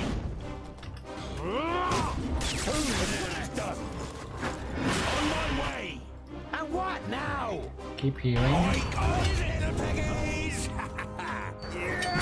I've got the rucksack. Let's get out of here. Over the bridge. Vile creature. Got the rucksack. Flee with all 3 heroes over there, if I see it correctly. Alright.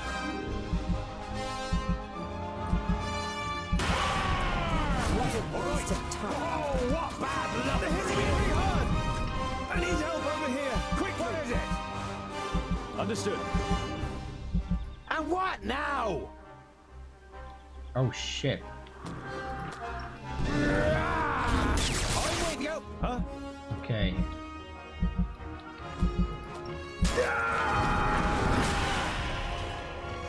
Yes? All right. As good as done. I'm with you. Yes, yes. I didn't make you very hard. On my way. At once. Do you think it's smart? Just letting me die over here? What is it? Oh, there mustn't be any enemies As close good to as the done. exit. Shit. On my I way. didn't And even what take off my now? gloves. Attack! What a waste of time. Yes. As good as done. Huh? Also, someone was talking. I can't really make out. Another one Ooh. bites the dust. Let's get out of here. Retreat? We should fight on. We would die. Perhaps you've noticed that Nodon has risen again, headless. He is more powerful than the Perish Land itself, but the key to his destruction is in here. We will return to the Secondlings and tell them what the Magus is up to. We'll be safe at Ogre's Death, and there we can hatch a plan. If we manage to get there. Nodon will do anything to stop us. Then let him try. Alright. Enough to level up Tonguedale, level 6. That's gonna be a new skill. Damage boost. For a short while Tonguedale causes 3 or more damage with all attacks. Tonguedale receives damage is half for a short time.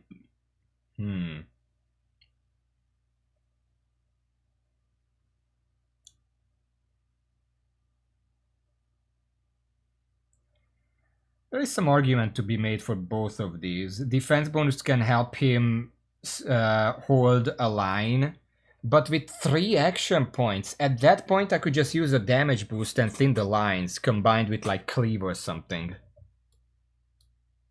I'll go damage boost. Best defense is a good offense after all. Got an elixir of strength, I guess I never used it.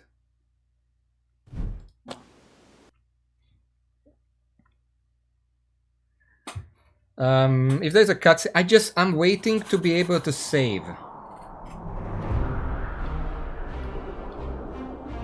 Okay, where are we going now?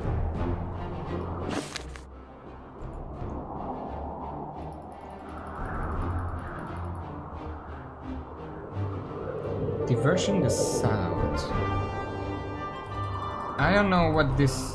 Okay, well, we just... Wait, if I pick this...